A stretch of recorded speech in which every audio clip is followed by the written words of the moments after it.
सर्वप्रथम यहाँहरूलाई सबैलाई मेरो चाहिँ एकमुष्ट नमस्कार छ। मेरो नाम राजेन्द्र सेन्चुरी र आज यो हाम्रो चाहिँ कार्यक्रम जुन वेबिनार छ त्यसको चाहिँ भनौँ न शीर्षक चाहिँ संक्रमणकालीन न्याय संयन्त्र र बाल सेना भन्ने यस शीर्षकमा हुन गइरहेको यस कार्यक्रममा तपाईहरुले चाहिँ हाम्रो निमन्त्रणलाई स्वीकार गरेर यहाँसम्म आइदिनु भएको छ। समय एकदमै व्यस्त समय दिनुभएको छ। म सबैलाई धन्यवाद दिन चाहन्छु र सबैलाई कार्यक्रममा स्वागत गर्न चाहन्छु। र अब हामी आज चाहिँ हामीसँग 3 जना वक्ता हुनुहुन्छ। 3 जना वक्ता जसले चाहिँ यो क्षेत्रमा एकदमै हैन लामो अनुभवबाट खारिनु भएको छ। एकजना वक्ता चाहिँ त अब भनौँ 3 जना वक्ता विशिष्ट हुनुहुन्छ के यस अर्थमा कि उहाँहरूले चाहिँ भनौँ न उहाँको प्र्याक्टिस र अध्ययन र आफ्नो चाहिँ एउटा भोगाई त्यस्तोलाई सम्मिश्रण गर्ने हो भनेदेखि उहाँहरूको योगदान यो क्षेत्रमा एकदमै महत्त्वपूर्ण जस्तो हामीले मान्यौं र उहाँहरूलाई आमन्त्रणा गऱ्यौं। उहाँहरू बोल्नको लागि तयार भइदिनु भएको छ। उहाँहरूलाई म धेरै धन्यवाद दिन चाहन्छु। म ढिलो नगरी आजको हाम्रो वक्ताहरूलाई चिनजान गराउन चाहन्छु, परिचय गराउन चाहन्छु। तपाईहरुले देखि नै सक्नु भएको छ हैन हाम्रो चाहिँ सोशल मिडियामा हामीले राखेको पोस्टरहरुबाट पनि उहाँहरू हुनुहुन्छ हाम्रो माननीय रामनारायण बिरारी हुनुहुन्छ। उहाँ चाहिँ राष्ट्रिय सभा सदस्य हुनुहुन्छ। उहाँ आइपुगिसक्नु भएको छैन। उहाँ कनेक्सनमा प्रब्लम भइरहेछ अरे।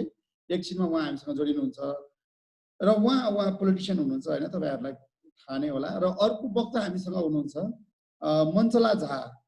मञ्चला झा एकाडेमिक हुनुहुन्थ्यो र एकाडेमिक सँगै अहिले पनि हुनुहुन्छ। साथसाथै उहाँले चाहिँ सत्य निरूपण तथा मेलमिलाप आयोगमा चाहिँ विगतको अहिलेको कमिटी हैन पहिलाको कमिटीमा चाहिँ उहाँले आयुक्त भएर सदस्य भएर चाहिँ आफ्नो कार्यकाल सुसम्पन्न गर्नुभएको छ हैन। उहाँले चाहिँ संक्रमणकालीन मात्रै नभएर यो द्वन्द्व र शान्ति क्षेत्रमा चाहिँ अब उहाँले लेख्ने, पढ्ने, पढाउने, अध्ययन गर्ने, सुन्ने, सुनाउने त्यो काममा उहाँलाई हामी सक्रिय रूपमा देख्न सक्छौं। म म्याडमलाई कार्यक्रममा स्वागत गर्न चाहन्छु म्याम। हुन्छ। अब हामीसँग अर्को वक्ता हुनुहुन्छ आज सुनिल लिम्बू। सुनिल लिम्बू चाहिँ उहाँ बहिर्गमिक जनमुक्ति सेना नेपालको अहिलेको इन्चार्ज हुनुहुन्छ। यो भन्दा अगाडि उहाँ चाहिँ त्यसको संस्थाको अध्यक्ष हुनुहुन्थ्यो र यो बहिर्गमिक जनमुक्ति सेना नेपाल चाहिँ यो चाहिँ शान्ति सम्झौता पछाडि जुन हिसाबले एउटा चाहिँ भनौँ न माओवादी जनयुद्धका सेनाहरूलाई सेना समायोजन हुने प्रक्रियामा बहिर्गमनमा पर्नु भएको थियो केही व्यक्तिहरू 4,009 जना भनौँ। त्यो व्यक्तिहरूले एउटा संगठन खोल्नु भयो। संगठन चाहिँ त्यो हुन त रजिस्टर्ड संगठन त होइन, एउटा चाहिँ लुज नेटवर्क उहाँहरूको चाहिँ स्ट्रगल कमिटी छ। त्यो स्ट्रगल कमिटीलाई उहाँहरूले डिस्चार्ज पिपल्स लिबरेसन आर्मी अथवा बहिर्गमित जनमुक्ति सेना नेपाल भएर नामाकरण गर्नुभएको छ। त्यो संस्थाको चाहिँ अहिले असिमजी इन्चार्ज हुनुहुन्छ। म असिमजीलाई स्वागत गर्न चाहन्छु कार्यक्रममा। असिमजी स्वागत छ। अगाडि मैले पहिला आज कार्यक्रमको बारेमा यहाँहरूलाई छोटो म आफै राख्न चाहे के पर्पजको लागि हामीले यो कार्यक्रम गर्दैछौँ भन्ने विषयमा। कार्यक्रम चाहिँ हामीले निरन्तर रूपमा यो लकडाउनकै अवस्थामा भए पनि कसरी हुन्छ यो द्वन्द्व पीडितहरूका मुद्दाहरू हैन चाहिँ उहाँहरूको चाहिँ हक अधिकार कसरी सुनिश्चित गर्न सकिन्छ र कसरी यो अहिले जुन हिसाबले यो कोभिड-19 पछाडि आएको यो लकडाउनको समयमा जति पनि अधिकारका मुद्दाहरू छायामा पर्न गएको छ हैन त्यसलाई चाहिँ छायामा नपरोस् भन्ने हिसाबले सामान्य एउटा बहस जस्तो चाहिँ अगाडि बढिरहेको छ है भन्ने हिसाबले हामीले विभिन्न समयमा यसरी नै कार्यक्रमहरू चलाउँदै आएका छौँ। र आज पनि अब चाहिँ हामीले अब पूर्व बाल सेनाको मुद्दा पनि यति बेलासम्म करिब छायामा पर्न गएको छ यो लकडाउनको पिरियडमा हैन। अब यो भन्दा पछाडि फर्दर के होला भन्ने चाहिँ सबैमा कौतूहलता छाएको छ। त्यही भएर त्यस्तो अवस्थामा चाहिँ अब उहाँहरूको विगत 10 वर्षदेखिबाट निरन्तर रूपमा उहाँले सङ्घर्ष गरिरहनु भएको छ, अहिंसात्मक सङ्घर्ष हैन। त्यो सङ्घर्षले के प्राप्त गर्न सक्यो, के सकेन, उहाँहरूको हक अधिकारका मुद्दाहरू कहाँसम्म सम्बोधन भएको छ अथवा चाहिँ उहाँहरूले के थियो उहाँहरूको माग मुद्दाहरू भन्ने विषयमा र पृष्ठभूमि र के पृष्ठभूमिका साथ चाहिँ यो बहिर्गमित जनमुक्ति सेनाको चाहिँ जन्म हुन गयो र त्यो पृष्ठभूमिले गर्दा के कस्तो किसिमको प्रभावहरू कालान्तरसम्म रहि नै रह्यो अथवा रहि नै रहन सक्ने सम्भावना देखिन्छ भन्ने विषयमा प्रश्न पार्नु हुनको लागि र साथै आफ्ना चाहिँ भनाइहरू राख्नुको लागि म हाम्रो सुनिल लिम्बूजीलाई कार्यक्रममा समय दिन चाहन्छु र उहाँलाई समय छ 5 मिनेटदेखिबाट 7 मिनेटसम्ममा आफ्नो भनाइहरू राख्नुला सुनिलजी। धन्यवाद राजेन्द्र सरलाई। र यो बैठकमा उपस्थित हुनुहुने आदरणीय मान्यज्यू, आदरणीय व्यक्तित्वहरू मार्फत हाम्रो बहिर्गमित जनमुक्ति सेना नेपालको केन्द्रीय संगठन समितिको तर्फबाट यहाँलाई अभिवादन सहित नमस्कार टक्राउँदछु। निश्चित रूपले राजेन्द्र सेन्चुरीज्यूले भनेको जस्तो हाम्रो संगठनको प्रक्रिया र हाम्रो संगठनले गरेको हर क्रियाकलापहरूमा नितान्तै रूपले यो लामो समयसम्मको यो लामो समयसँगको जुहारी चलिरहेको छ। यो लामो समयदेखि यो जुहारी नितान्त रूपले यो राजनीतिकरण र नितान्त रूपले यो हाम्रो संगठनलाई एउटा तरिकाले एउटा आक्रोश र चुनौतीको विषयवस्तु बन्दै आएको कुरा हो। र हामीले हाम्रो तर्फबाट स्वयं माओवादीको सरकार हुँदाखेरि पनि, स्वयं एमालेको सरकार हुँदा पनि र पटक पटक सबै सरकारहरू समक्ष हामीले हाम्रो बिन्ती पत्रहरू, हामीले हाम्रो ज्ञापन पत्रहरू स्पष्ट रूपमा बुझाएका छौँ। र जुन तरिकाले हामीलाई एउटा अन्यायपूर्ण ढङ्गबाट ब्यारेकदेखि वर्गीकरण गरेर बहिर्गमित गराइयो, त्यो हाम्रो संगठनले घोर आपत्ति सहित त्यसको निन्दनीय भर्सना सहित हाम्रो संगठनको भनौँ न निर्माण भएको हो। यो हाम्रो संगठन 2068 सालमा निर्माण भयो र यो सँगसँगै हामीले पटक पटक विभिन्न आन्दोलनहरूको चरण, विभिन्न प्रक्रियाहरूको चरण अन्तर्गत हामीले शान्तिपूर्ण ढङ्गबाट हामीले आजसम्म उपस्थित भएको कुरा हो। र यो लामो समयसम्म जुन एउटा सङ्क्रमणकालीन न्यायभित्र पर्नुपर्ने कुराहरूमा, सङ्क्रमणकालीन न्यायमा पार्ने कुराहरूमा हामीलाई जुन तरिकाले जालजेल गरिएको छ, जुन सत्य निरूपण मेलमिलाप आयोगभित्र पार्ने कुराहरूमा हामीलाई जहाँनिर अन्याय गरिएको छ होइन, कागजमा शब्दमा हामीलाई हाम्रो चाहिँ पीडाहरूलाई चाहिँ हामीलाई चाहिँ एउटा तरिकाले कुण्ठित गराइएको छ। यो राज्य संयन्त्रको कारण हो। यो राज्यले हामीलाई जबसम्म हाम्रो न्यायको हामीलाई चाहिँ महसुस गराउँदैन तबसम्म हामीले हाम्रो संगठनलाई सङ्घर्षको रूपमा एउटा चाहिँ सङ्घर्षको तयारीको रूपमा हामीले लिइराखेका छौँ। हाम्रो संगठनलाई हामीले देशव्यापी रूपमा हाम्रो संगठनलाई निर्माण कार्य र देशभरिको संगठनलाई हामीले चलायमान बनाउने जुन खालको एउटा रणनीतिका साथ र हामीले कुनै बेलामा त्यस्तो बखत परिस्थिति परेमा हामीले हाम्रो संगठनलाई राज्यको प्रतिरोध, राज्यको सम्पूर्ण खालको भनौँ न राज्यको सम्पूर्ण संयन्त्रसँग हामीले चाहिँ कौँठीजोरी खेल्नको लागि अथवा कुनै न कुनै तरिकाले हामीले हाम्रो संगठनलाई चलायमान बनाएको स्थिति हो। र यो न्यायको सवालमा 10 वर्षले 12 वर्षले जनयुद्धको समापनसँगै जनयुद्ध थालनी गर्ने नेतृत्वहरू आज चाहिँ जुन चाहिँ ठाउँमा छन् र हाम्रो संगठनलाई अब यिनीहरूले साना छन्, मसिना छन्, अझै पनि केटी नै छन् भनेर यसरी धकिलिने परिस्थितिहरू बनिरहेको छ भने सरकारलाई तपाईँहरूको मिडिया, तपाईँहरूको बुझाइ, तपाईँहरूको चाहिँ भनौँ न मार्फत हामी के कुरा अनुरोध गर्छौँ कि हामी हिजोको बाल लडाको मात्रै होइन, अबको एउटा योग्य सिपाही बनिसकेको अवस्था हो। जस्तो सुकै परिस्थितिलाई मोल्न पनि हामी तयार छौँ, ताकि एउटा सर्वोच्चको अदालतको केही झुन्डहरूले, केही व्यक्तित्वहरूले सर्वोच्चमा लागेको रिटको कारण हामीलाई छुट्याइएको राज्यको भनौँ न राज्यको जुन प्याकेज थियो त्यो पनि एउटा चाहिँ भनौँ न अब सरकारलाई र हाम्रो संगठनलाई चुनौती दिने सङ्गठन त्यो जो झुन्ड सङ्गठनलाई पनि हामीले चाहिँ हाम्रो तर्फबाटको हाम्रो तयारीले हामीले चाहिँ कारबाही गर्ने तयारीहरूको हामी यहाँहरू समक्ष पनि अब हामी पस्न चाहन्छौँ। र आम प्रक्रियाहरूमा हामीले सम्पूर्ण ढोकाहरूमा सम्पूर्ण न्यायको सम्पूर्ण चाहिँ प्रक्रियाहरूमा हामीले सहभागी भएर सम्पूर्ण न्यायको चाहिँ न्यायसङ्गत संस्थाहरू, न्यायसङ्गत भनौँ न सम्पूर्ण खालको चाहिँ ठाउँहरूमा हामीले ढोकाहरू ढकढकिसकेको स्थिति छ।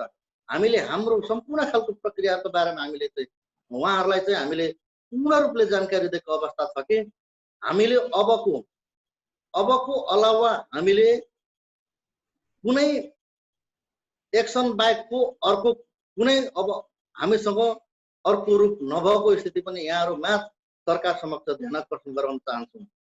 हाम्रो सङ्गठनले विविध चरणमा विविध प्रक्रियाहरूमा हामीले भन्दै आएको कुरा के हो भने ताकि हामीलाई अन्यायको बन्दी बनाएर हामीलाई चाहिँ भनौँ न ढुङ्ग्रोभित्र राखेर चाहिँ खुम्च्याएर चाहिँ मार्न खोजिन्छ भने त्यो खालको चेतना र त्यो खालको सरकारको नीतिले सरकारलाई ठुलो दुर्घटनाले पछ्याउँदैछ। ठुलो चाहिँ समस्याले सरकार र हिजोको चाहिँ तत्कालीन विद्रोही माओवादीलाई पछ्याउँदैछ।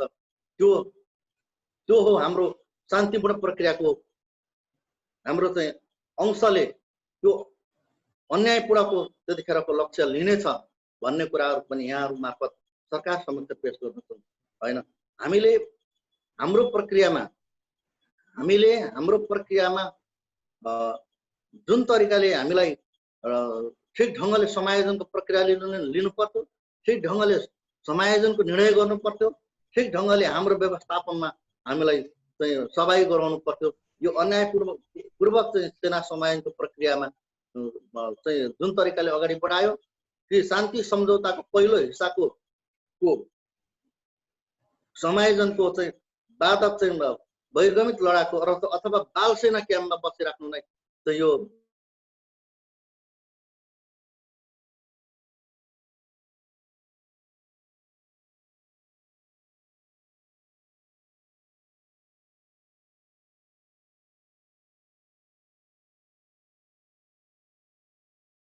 ट्याग बिल्ला लाएर हामीले आफ्नो चाहिँ भनौँ न सामान्यभन्दा सामान्य परिस्थितिहरू चाहिँ गाउँठाउँमा सहरमा जुन तरिकाले हामीले चाहिँ स्थान लिनु पर्यो, जुन तरिकाले चाहिँ आफ्नो घरायसी जीवनमा फर्किनु पर्यो, त्यसले हामीलाई हाम्रो जीवनमा सबैभन्दा ठुलो घात गरेको अवस्था हो।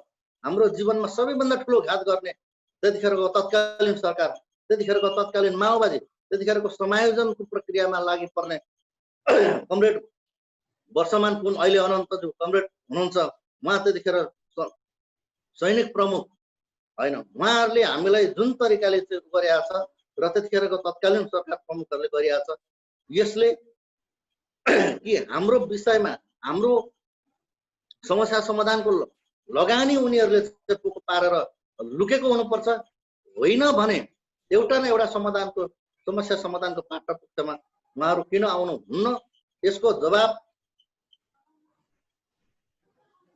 इट्टाको जवाब इट्टाले लिने र इट्टाको जवाब पत्थरले लिने जुन प्रविधिमा हामी पुग्छौँ त्यतिखेर कसैलाई नचिन्न सक्ने अवस्था हुन्छ।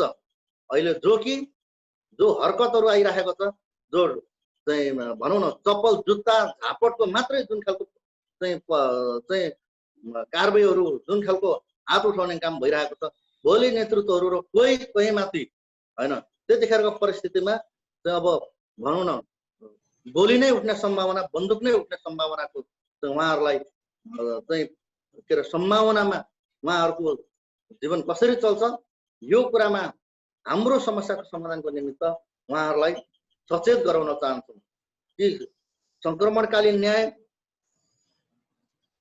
संयन्त्र जुन तरिकाले एउटा चाहिँ आयोग गठन गरिन्छ, त्यो त्यहाँनिर चाहिँ संक्रमणकालीन न्यायका सदस्यहरूलाई, त्यहाँका नेतृत्वहरूलाई काम गर्न नदिइरहेको छ जुन तरिकाले, त्यो हाम्रो पीडा, त्यो संक्रमण न्यायमा काम गर्ने नेतृत्वहरूले गर्नु भएको छ कि भएको छैन भन्ने प्रश्नको कुरा पनि हुन चाहिँ खोजी भइरहेको छ। सत्यनिरूपण मेलमिलाप आयोगले हाम्रो विषयमा के गर्यो र न्यायको लागि न्याय नै दिन नसक्ने नेतृत्वहरू किन बसिरहेछन्, किन कि त्यहाँनिर चाहिँ सदस्यदेखि लिएर त्यहाँको अध्यक्षहरू निर्माण गरिरहेको छ। यो तलब भत्ता खाने जुन प्रपञ्चमा मात्रै किन उनीहरूलाई त्यहाँ बनाइन्छ, काम गर्न नदिने र काम नगर्नेलाई सरकार जनताको करले चाहिँ जुन तरिकाले उहाँहरूले चाहिँ जुन खालको एउटा भनौँ परिपाटी खाने मात्रै पचाउने मात्रै परिपाटीले यो न्यायसङ्गत छैन। यो पीडितहरूलाई पीडक बनाउने र पीडाइ मात्रै दिइराख्ने र यसले एउटा चाहिँ नयाँ चाहिँ युद्धको घोषणा गराउने, एउटा चाहिँ नयाँ युद्धको सुरुवात गराउने जुन खालको लक्ष्यले सरकार प्रस्तुत हुने र न्यायालयमा बस्ने नेतृत्वहरू चाहिँ त्यसरी प्रपर्सन भएको देखिन्छ। यो हाम्रो सङ्गठनको विश्लेषण हो, यो हाम्रो सङ्गठनको निर्णय हो। अबको यसको प्रकाश त सङ्गठनले तत्कालै र चाँडै लिन्छ। यो जुन तरिकाले गर्नुपर्ने उनीहरूको कर्तव्य हो, त्यो कर्तव्यबाट कहीँ न कहीँ पनि कोही बाबुराम अर्को पार्टीमा गएर, सिपी गुजरेल अर्को पार्टीमा गएर, कोही प्रचण्ड एमालेमा भाँसिएर घर पाउनेवालामा छैन। यो हाम्रो सङ्गठनको अडिट छ। यो सङ्गठनले बोलेको कुरा हो भन्ने कुरा यहाँहरू समक्ष बुझाउन चाहन्छु। र यसलाई समस्याको समाधानको निमित्त चाहिँ सामान्य राहतको कुरा हो, सामान्य चाहिँ विश्वासको कुरा हो, सामान्य विश्वास पत्रको कुरा हो। त्यसमा त्यति ठुलो राज्य, त्यत्रो ठुलो चाहिँ उहाँहरूलाई जस्तो मन्त्री कुर्सी नै, मन्त्रालय नै मागेको भन्ने हाम्रो सङ्गठनको चाहना होइन पनि। र हामीलाई जुन तरिकाले अहिलेसम्मको हेफाजत प्रविधिमा राखेको छ, यसको तुरुन्त यसको चाहिँ अन्याय र अत्याचार अन्त्य हुनुपर्छ भन्ने कुरा हाम्रो सङ्गठनको जोरदार माग हो। र हामीले यसरी चाहिँ हाम्रो सङ्गठनलाई चलायमान बनाइरहेका छौँ। यहाँहरू समक्ष मेरो कुरा यति राख्न चाहन्छु। सुनिलजीलाई धेरै धेरै धन्यवाद छ। सुनिलजी बोल्दै गर्नुहुँदाखेरि हाम्रो चाहिँ वक्ता, आजको अर्को वक्ता आइपुग्नु भएको थियो, माननीय रामनारायण भिडारी ज्यू। म उहाँलाई कार्यक्रममा स्वागत गर्न चाहन्छु। सर, स्वागत छ कार्यक्रममा। धन्यवाद, सबैलाई नमस्कार। हजुर, नमस्ते। र अहिले सुनिलजीले भन्नुभएको जस्तो गरेर अब यहाँ कतिपय साथीहरू म नयाँ पनि देख्छु, धेरै जसो साथीहरू चाहिँ बहिर्गमी जनमुक्ति सेनाको पनि साथीहरू हुनुहुन्छ। जस्तै उहाँहरूको मुद्दामा चाहिँ सुरुबाटै एउटा त्यसलाई चाहिँ बार्गेनको एउटा चाहिँ हुन्छ नि, त्यो चिप जस्तो बनाइयो, राजनीतिक एउटा चलखेल गर्ने एउटा ठाउँ जस्तो बनाइयो। त्यस कारणले गर्दाखेरि अहिलेसम्म पनि उहाँहरूको मुद्दा हल हुन सकेको छैन। र उहाँहरू अहिलेसम्म पनि अब कस्तो किसिमको भने सामाजिक, आर्थिक, राजनीतिक अथवा कानुनी न्यायको चाहिँ त्यो अधिकारबाट चाहिँ वञ्चित रहिरहनु परेको अवस्था छ यति बेलासम्म पनि। र उहाँले अहिले भन्नुभयो, सुनिलजीले चाहिँ यस्तो हामीले चाहिँ हिजोको दिनमा बालबालिका थियौँ होला, तर अहिले हामी वयस्क भएका छौँ, एउटा चाहिँ सेना एउटा सम्म हामी चाहिँ बन्न सक्ने अथवा भएका छौँ, त्यो खालको चाहिँ एउटा हैसियत राख्छौँ भनेर भन्नुभयो। वास्तवमै पनि एउटा यो समूह भनेको चाहिँ एउटा हतियार चलाउन जानेको समूह हो। यो समूहलाई राज्यले त्यत्तिकै पनि व्यवस्था गरिरहन मिल्दैन जस्तो मलाई लाग्छ। जुन 4009 जनाको एउटा सङ्गठन छ, उहाँहरूको निरन्तर रूपमा उहाँहरू अहिंसात्मक ढङ्गबाट आफ्नो माग मुद्दाहरू चाहिँ राखिरहनु भएको छ। यद्यपि राज्यले सुनेको छैन र अहिलेसम्म पनि एउटा युद्धमा बालबालिका प्रयोग गर्न नपाउने कुरा एउटा छ भने, अर्को चाहिँ युद्धमा बालबालिका प्रयोग नहोस् भन्नको लागि अब के गर्ने भनेर त्यो एउटा अहिले नै फेरि त्यसको विकल्प खोज्नुपर्ने कुराहरू पनि छ। त्यो दुईटै कुरामा राज्यको देखिन्छ। हामीसँग सङ्क्रमणकालीन न्यायका संयन्त्रहरू छन् यति बेला, होइन? हामीसँग चाहिँ पूर्व आयुक्तजी पनि हुनुहुन्छ, अहिले उहाँले पनि राख्नुहुन्छ होला। अनि त्यो संयन्त्रहरूमा पनि स्थान भएन। जस्तै न त उहाँहरू चाहिँ भिक्टिमको रूपमा अथवा पर्पिट्रेटरको रूपमा, होइन? त्यति मात्रै नभएर यो पूर्व बाल सेना अथवा बाल सेना भनेको चाहिँ युद्धमा प्रयोग भएका बालबालिका चाहिँ वास्तवमा भन्यो भने भिक्टिमकै रूपमा हुँदो रहेछ। यो तपाईँको पेरिस डिक्लेरेसन लगायत विभिन्न अन्तर्राष्ट्रिय कानुनहरूले पनि त्यो भन्छ। उहाँहरूलाई पहिला भिक्टिम उहाँहरू हेरिनुपर्छ भनेर त्यो चाहिँ कहीँ कतै पनि अहिलेसम्म उहाँहरूको बारेमा मेन्सन नहुने एउटा दर्दनाक कुरा जस्तो लाग्छ। त्यसले गर्दाखेरि पनि कतिपय कुराहरूमा ढुक्का थुनेको छ।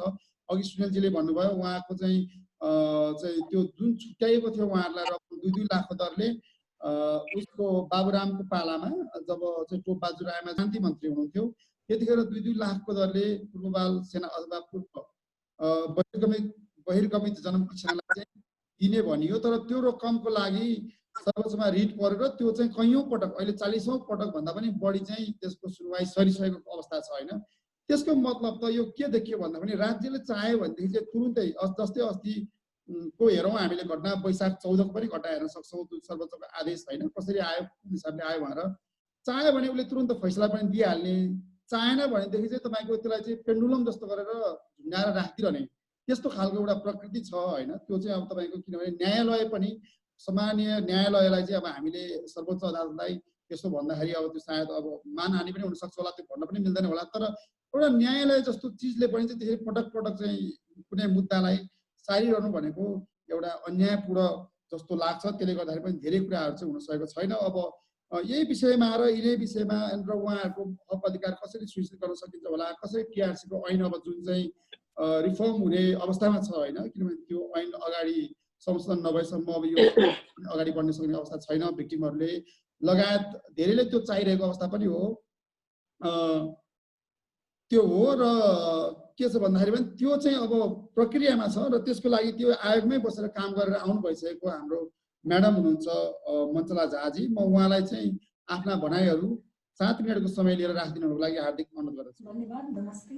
सबभन्दा पहिला त म आयोजकलाई हार्दिक धन्यवाद दिन चाहन्छु। यो परिस्थिति कोरोनाले भनौँ न अहिले मुलुक चाहिँ गाजिएको अवस्था, त्यस्तै राजनीतिक अहिले तरङ्ग फैलिएको अवस्था र सङ्क्रमणकालीन न्यायिक षड्यन्त्रहरू ओझेलमा परेको अवस्थामा तपाईहरूले कमसेकम यो पीडितहरूको लागि यो सवाललाई उठाइदिनु भएकोमा सबभन्दा पहिला म धन्यवाद दिन चाहन्छु।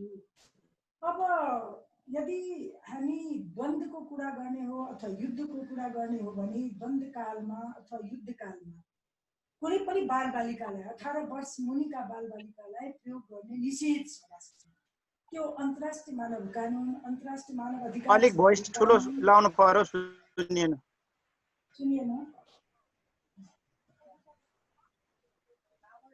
हेलो, सुनियो? बालबालिका भोइस सुनेन। भोइस म्याडम अलिक ठुलो गरिदिनु न, मन्तला म्याडम अलिक ठुलो गरिदिनु न, अनि चाहिँ सुनिन्छ कि म्याडम? के त्यहाँ टेक्निकल के बिग्रेछ? हेलो, सुनियो? सुनियो? सुनिएको छ अहिले सुनियो म्याडम। सुनियो?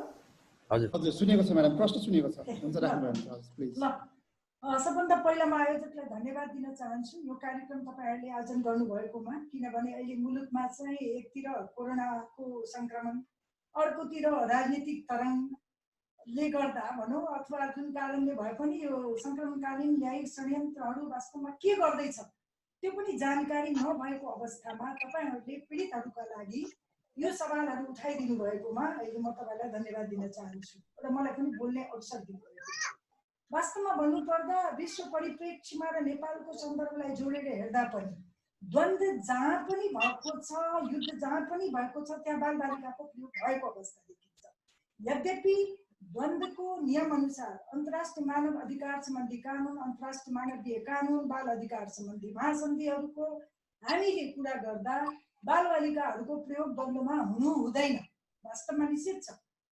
18 वर्ष मुनिका बालबालिकाहरूको प्रयोग गर्नु हुँदैन। तर विश्वमा कहीँ पनि द्वन्द्व भएको छ, जुनसुकै कारणले भएको छ, जुनसुकै देशमा भएको छ त्यहाँ बालबालिकाको प्रयोग भएकै अवस्था छ। नेपालको सन्दर्भमा हेर्दा हामीले यदि अध्ययन गर्यौँ भने तत्कालीन अवस्थामा यस्तो थियो कि बालबालिकाहरूलाई जबरजस्ती द्वन्द्वमा लगाइएको अवस्था देखिन्छ। जस्तै कस्तो थियो भने एउटा परिवारबाट एउटा बालबालिकालाई आउनु पर्ने अवस्था देखियो। मैले आफै पनि अध्ययन गर्दा अर्को कुरो के देखियो भने बालबालिकालाई राज्यतिरबाट पनि त्यस्तै डर, आतंक, यातना, किनभने सुराकीको आरोपमा तिनीहरूले यातना खेप्नु परेको अवस्था र विद्रोही पक्षले द्वन्द्वमा एक परिवार एउटा बालबालिकालाई देऊ भनेर कर गर्ने अवस्था देखियो। र मैले चाहिँ आफै चाहिँ सुदूरपश्चिम मध्यपश्चिमको अध्ययन गर्दा मैले के देखेँ भने त्यो बेलामा तपाईको 17,000 बालबालिका, एउटा अध्ययन गरेको छ एउटा संस्थाले सुदूरपश्चिमको 5 वटा जिल्लाका 17,000 बालबालिकाहरू भारततिर पलायन भएको अवस्था, जसमा शान्ति प्रक्रियापछि 8,000 बालबालिकाहरू आएका छन्, 9,000 अझै पनि त्यहाँ भारतमा काम गरेको अवस्था छ। अब ती त भए एउटा पक्ष। अर्को कस्तो भने जुन बालबालिकाहरूलाई द्वन्द्वमा प्रयोग गरियो, जसलाई बन्दुक बोकाइयो अथवा सुराकीको रूपमा प्रयोग गर्यो, ती बालबालिकाहरूलाई त्यो बेलामा एउटा कस्तो भने प्रलोभन दिएको थियो। तिनीहरूलाई रोजगारी दिन्छ, तिनीहरूको शिक्षा दीक्षामा के अरे जोड दिएको थियो, तिनीहरूको चाहिँ सुविधा दिन्छ, सहुलियत दिन्छ। र त्यो लोभ प्रपञ्चमा बालबालिकाहरू आए।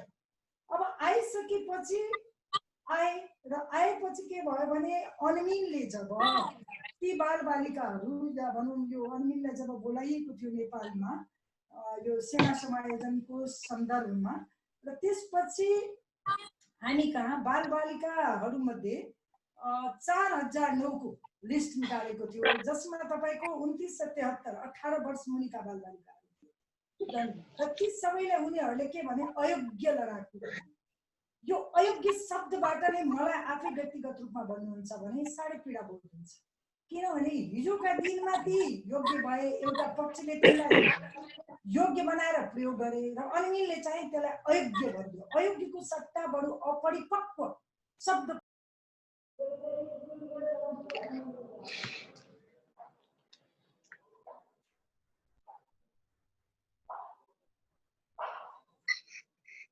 हाम्रो मान्यज्यूको रामनारायण मान्यज्यूको भोइस आयो।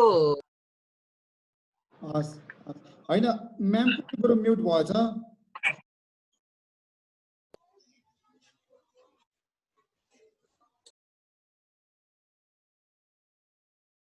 ठिक छ, सुनिन्छ? अहिले ठिक छ, हजुर हजुर हजुर ठिक छ।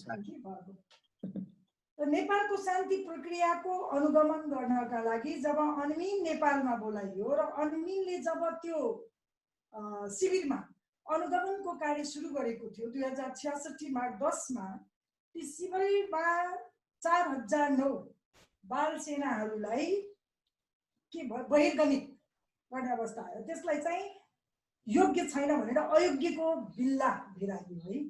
र म त्यस शब्दबाट मलाई पनि अलिकति पीडा बोध हुन्छ। अयोग्य किन? बरु ती लडाकुहरू अपरिपक्व छन् भनेको भए ठिक हुन्थ्यो।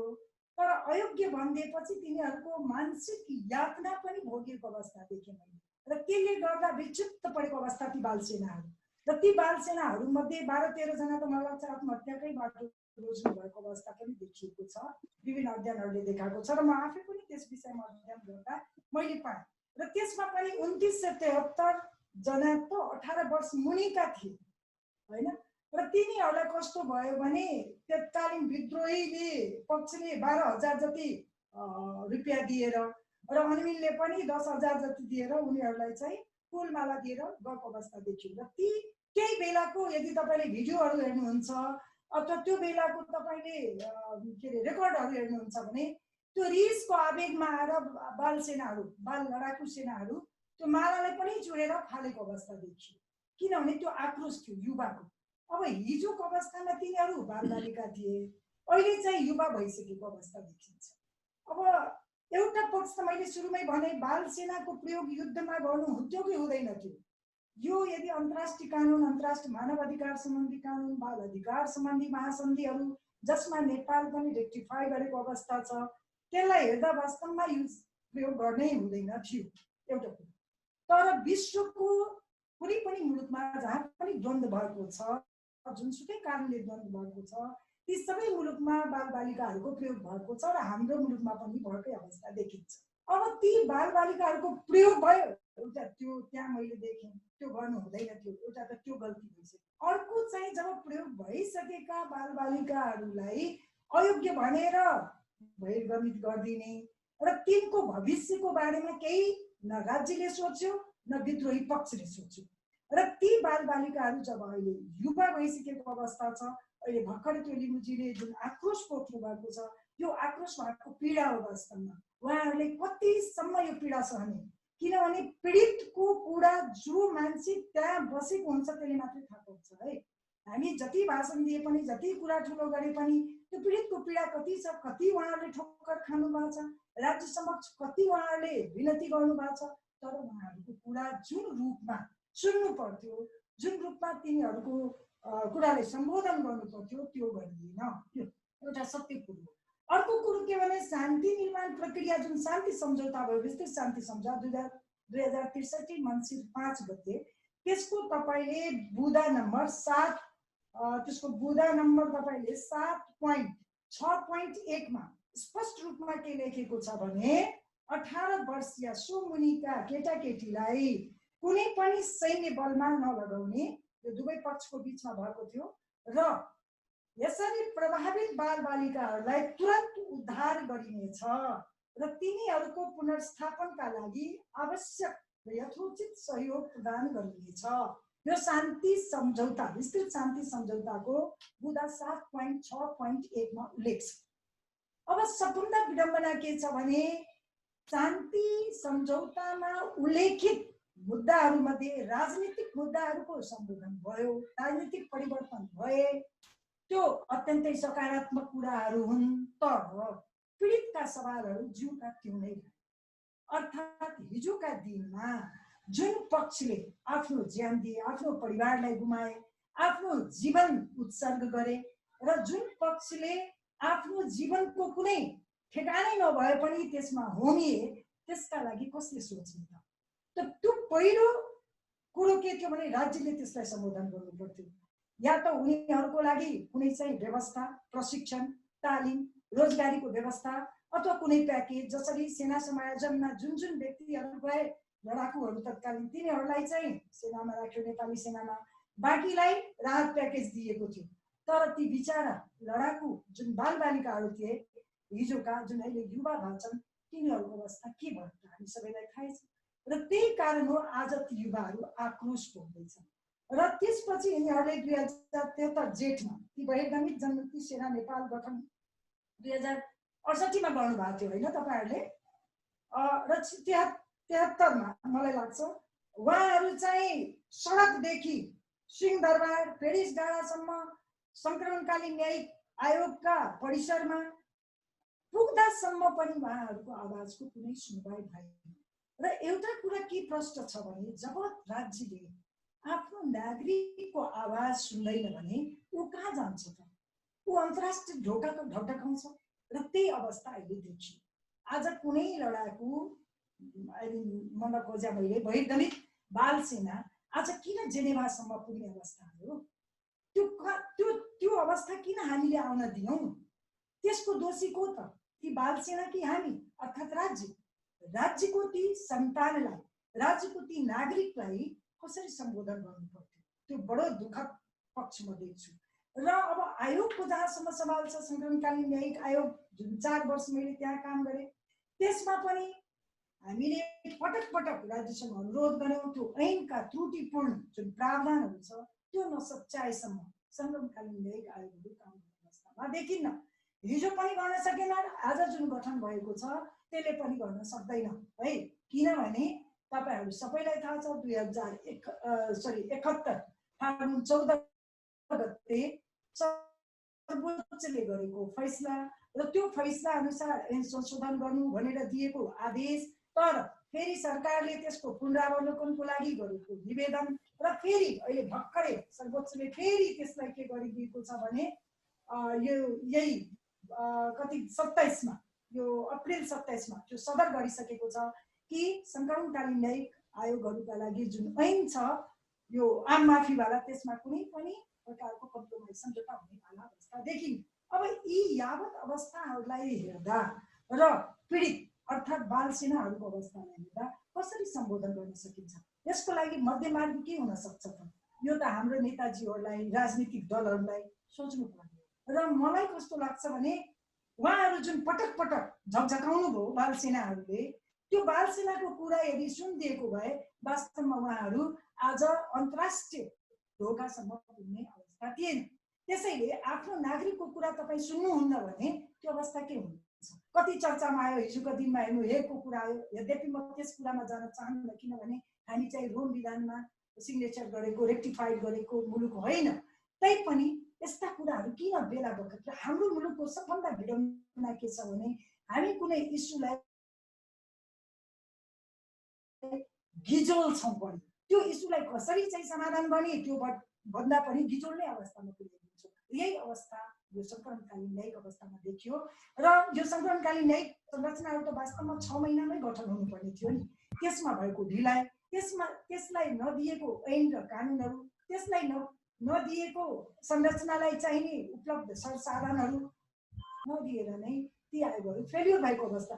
ती सबैको मूल्याङ्कन गरेर पुनर्गठन गर्नुपर्ने आयोग, तर फेरि आयोग त गठन गरिसकियो, तर खै त ऐन संशोधन भएको छैन। 2075 तपाईहरुलाई थाहा होला 7 गते एउटा संशोधन विधेयक त्यो भएको थियो, सार्वजनिक भएको थियो, जसलाई चाहिँ राष्ट्रिय मानव अधिकार आयोगमा सार्वजनिक गरेको थियो तत्कालीन कानुन मन्त्रालयको उसमा भनौँ न। तर त्यसको फेरि कहाँ गयो त्यो कहाँ पुगेको छ, कस्तो छ, केही जानकारी छैन।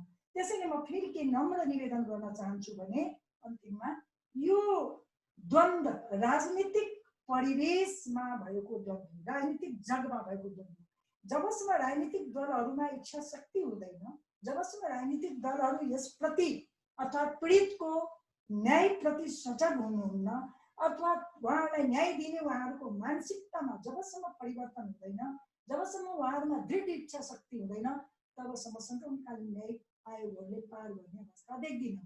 धन्यवाद। हस् म्याडम, धेरै धेरै धन्यवाद छ हजुर म्याडमलाई। एकदमै स्पष्ट रूपमा उहाँले चाहिँ आफ्नो कार्यकालमा के कस्ता किसिमका चाहिँ त्यहाँ कामहरू भयो भन्नु कुरा पनि राख्नुभयो। साथसाथै यसको चाहिँ ब्याकग्राउन्ड के थियो र कस्तो परिस्थितिबाट यो उत्पन्न हुन गयो समस्या र यसको इन्टरनेसनल प्रोभिजन्सहरू के छ, घरेलु समाधानका उपायहरू के हुन सक्छन्, त्यो विषयमा पनि राखिदिनु भयो। अहिले म्याडमलाई हाम्रो प्रश्नहरू साथीहरूको छ होला, मसँग पनि छ, अहिले एकछिनमा राखौँला, Q&A सेसनमा गरौँला। अब हामी चाहिँ वास्तवमै अब यो कुराहरू अहिले भर्खरै मात्रै म्यामले उठाइदिनु भएको छ, यो बाल अधिकार सम्बन्धी महासन्धिको कुराहरू छ, ILO 182 को कुराहरू भयो होइन, ICSCR ICCPR का कुराहरू भयो, सम्पूर्ण किसिमका चाहिँ अन्तर्राष्ट्रिय कानुनहरूमा नेपालले रेटिफाई गरेको छ, साइन गरेको छ। त्यो साइन गरेका कानुनहरू नेपालले पालना गरेको छैन, नगरेको खण्डमा के हुन्छ त? सर्वोच्च अदालतको ढोका ढोका गर्न सकिन्छ कि सकिन्न? कसरी चाहिँ हामीले चाहिँ उहाँहरूको हक अधिकार सुनिश्चित गर्न सकिन्छ? यी र यस्तै यस्तै कुराहरूमा चाहिँ अब विचार आफ्नो राख्नु हुनको लागि मान्यज्यू रामनारायण बिडारीज्यूलाई सबैजनालाई नमस्कार छ। म चाहिँ अर्को मिटिङमा सिंहदरबारमा अर्कै चाहिँ कानुन सम्बन्धी मिटिङमा चाहिँ नि बसिराखेका थिएँ र तपाईँहरूले जुन आमन्त्रण गर्नुभयो धन्यवाद छ। आयोजकहरूसँग धेरैपल्ट बसेकै हो, कुरा गरेकै हो, दुईजना विद्वानहरूको कुरा पनि सुनिहालेँ। मूल कुरा चाहिँ हिजो के भयो भन्ने कुरामा सबैलाई थाहा छ, जानकारी पनि भयो। हिजो भयो त ठिक भयो, बेठिक भयो, भइसक्यो, पास्ट इज पास्ट। अब के गर्ने? मान्छे त हिजो बालक थियो, अहिले ठुलो भइसक्यो, जवान भइसक्यो। अब उनीहरूलाई के गर्न सकिन्छ, तरिका के हो भन्ने विषयमा हामीले निर्क्योल गर्नुपर्ने छ। यसको निम्ति पहिलो 1 नम्बरको काम भनेको कानुन चाहियो। ती हिजो बाल सेनाको रूपमा काम गरेका, जनमुक्ति सेनामा बालक भएर पनि काम गरेका ती मान्छेलाई अब के गर्नु पर्यो? राज्यले अहिले ढिलो अहिलेसम्म गरे, अब गर्नुपर्ने। त्यसमा 1 नम्बर काम कानुन चाहियो। उनीहरूलाई सही सम्बोधन गर्ने कानुन बनाउनु पर्यो। ती बाल सेनालाई जो अब वयस्क भएका छन्, यङ भएका छन्, युवा रूपमा छन्, बेरोजगार रूपमा छन्, मानसिक रूपमा चाहिँ तनावमा छन्, तिनीहरूलाई कसरी उद्धार गर्ने, कसरी तिनीहरूलाई चाहिँ नि पुनर्स्थापना समाजमा गराउने भन्ने विषयमा स्पष्ट कानुन चाहियो। त्यो कानुन 2 प्रकारले बन्न सक्छ। एउटा सत्यनिरूपण तथा मेलमिलाप आयोगमा नै त्यही कानुनमा यस सम्बन्धी छुट्टै च्याप्टर राखेर, परिच्छेद राखेर बनाउन सकिन्छ। दोस्रो, समाजका यस्ता विभिन्न प्रताडितहरूलाई राहत, पुनर्स्थापना, संरक्षण गर्नको निम्ति कानुन बनाउन सकिन्छ। यसको निम्ति सरकारले काम गर्नु पर्यो। अहिले त सरकार पनि हुन त ठ्याक्क बाहिरबाट हेर्दा त नेकपाको सरकार, अघि साथीले व्याख्या नि गरिराख्नु भएको थियो। अब भित्र पसेर हेर्दा हिजोका युद्ध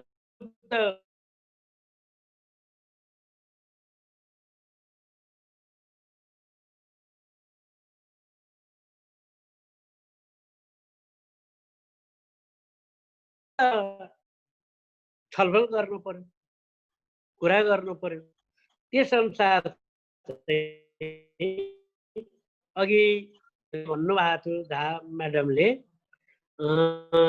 हाम्रो विस्तृत शान्ति सम्झौतामा तोकेको कुरा, उल्लेख गरेको कुरा त दुवै पक्षले मान्नु पर्यो। त्यो दुवै पक्षले मान्ने भनेको अहिलेको नेकपाले मान्न पर्यो। यहाँ एउटा समस्या चाहिँ के आउँछ भने अघि कता फ्याट्ट आइसकेको थियो बाबुराम भट्टराईको मन्त्री परिषदले 2 लाख रुपियाँ दिने भनेर निर्णय गर्यो। अब फेरि अदालत त हाम्रो पुरानै त महाराज धिराजकै पालाको, उसले त्यहाँ रोक लगाइदियो। उसले रोक किन लगायो? कानुनको अभावमा। त्यसो भएको हुनाले मैले चाहिँ नि अहिले देखेको समस्या समाधान गर्न हामी सबैजना लागौँ, त्यसको निम्ति कानुन बनाउन दबाब दिउँ, सरकारले कानुन बनाओस् र उनीहरूलाई पुनर्स्थापना गर्नको पूर्व जनमुक्ति सेना भने हुन्छ उनीहरूलाई। जनमुक्ति सेना बसेकै हो त। पूर्व जनमुक्ति सेनाकै हैसियतमा उनीहरूलाई पुनर्स्थापना गर्नको निम्ति उनीहरूलाई रोजगारी कसरी दिने? अब पढ्ने उमेर पनि लगभग गइसक्यो, के एउटा प्राविधिक कुरा शिक्षाहरू दिने कुरा छ, त्यो सम्बन्धी कुरा कसरी दिने भनेर सरकारले एउटा नीति बनाउनु पर्दछ। त्यसको निम्ति अब हामीले हाम्रा संस्थामा बसेर गर्ने हो, मैले संसदमा बोल्ने हो, मेरो एक्जिक्युटिभ काम हुँदैन, कार्यान्वयन गर्ने काम सरकारले गर्ने हो।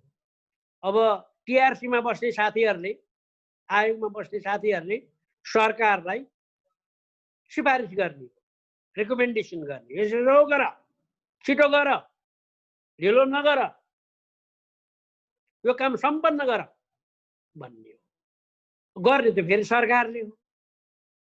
सरकारले गर्न लागेको कामलाई अदालतले अब्स्ट्याकल वा बाधा नपारेर दिने। अब यहाँ मान्छेलाई झोल चल्छ, ए तिनीहरूलाई चाहिँ दुःख दियो भनेदेखि त्यो बेला लडेको पार्टीले दुःख पाउँछ, त्यसकारण मजा आउँछ, हान्न पाइन्छ भन्ने प्रकारले काम भइराखेको देखिन्छ। तसर्थ मेरो सर्वोच्च अदालतले मा पनि मुद्दा दिन सकिन्छ सकिँदैन भन्ने प्रसङ्गमा कारबाही गर्ने मुद्दा त दिन सकिएला, तर अहिले त फन्डामेन्टल राइट बनाएको छ। मानव अधिकार सम्बन्धी कानुनहरू बनेका छन्, मौलिक अधिकार कार्यान्वयन गर्ने कानुन बनेका छन्। त्यही कानुन अन्तर्गत पनि हामीलाई यसरी पढ्ने बेलामा, सिप सिक्ने बेलामा सो कामबाट वञ्चित भयो। अहिले हामी बेरोजगार भयौँ, रोजगार चाहियो। अहिले हामी अशिक्षित भयौँ, अब हामीलाई तालिम चाहियो। हामीले खान पाएनौँ, त्यसकारण अब हामीलाई खान चाहियो भनेर अरूले त मुद्दा गर्न सक्ने गरी संविधान बनाए।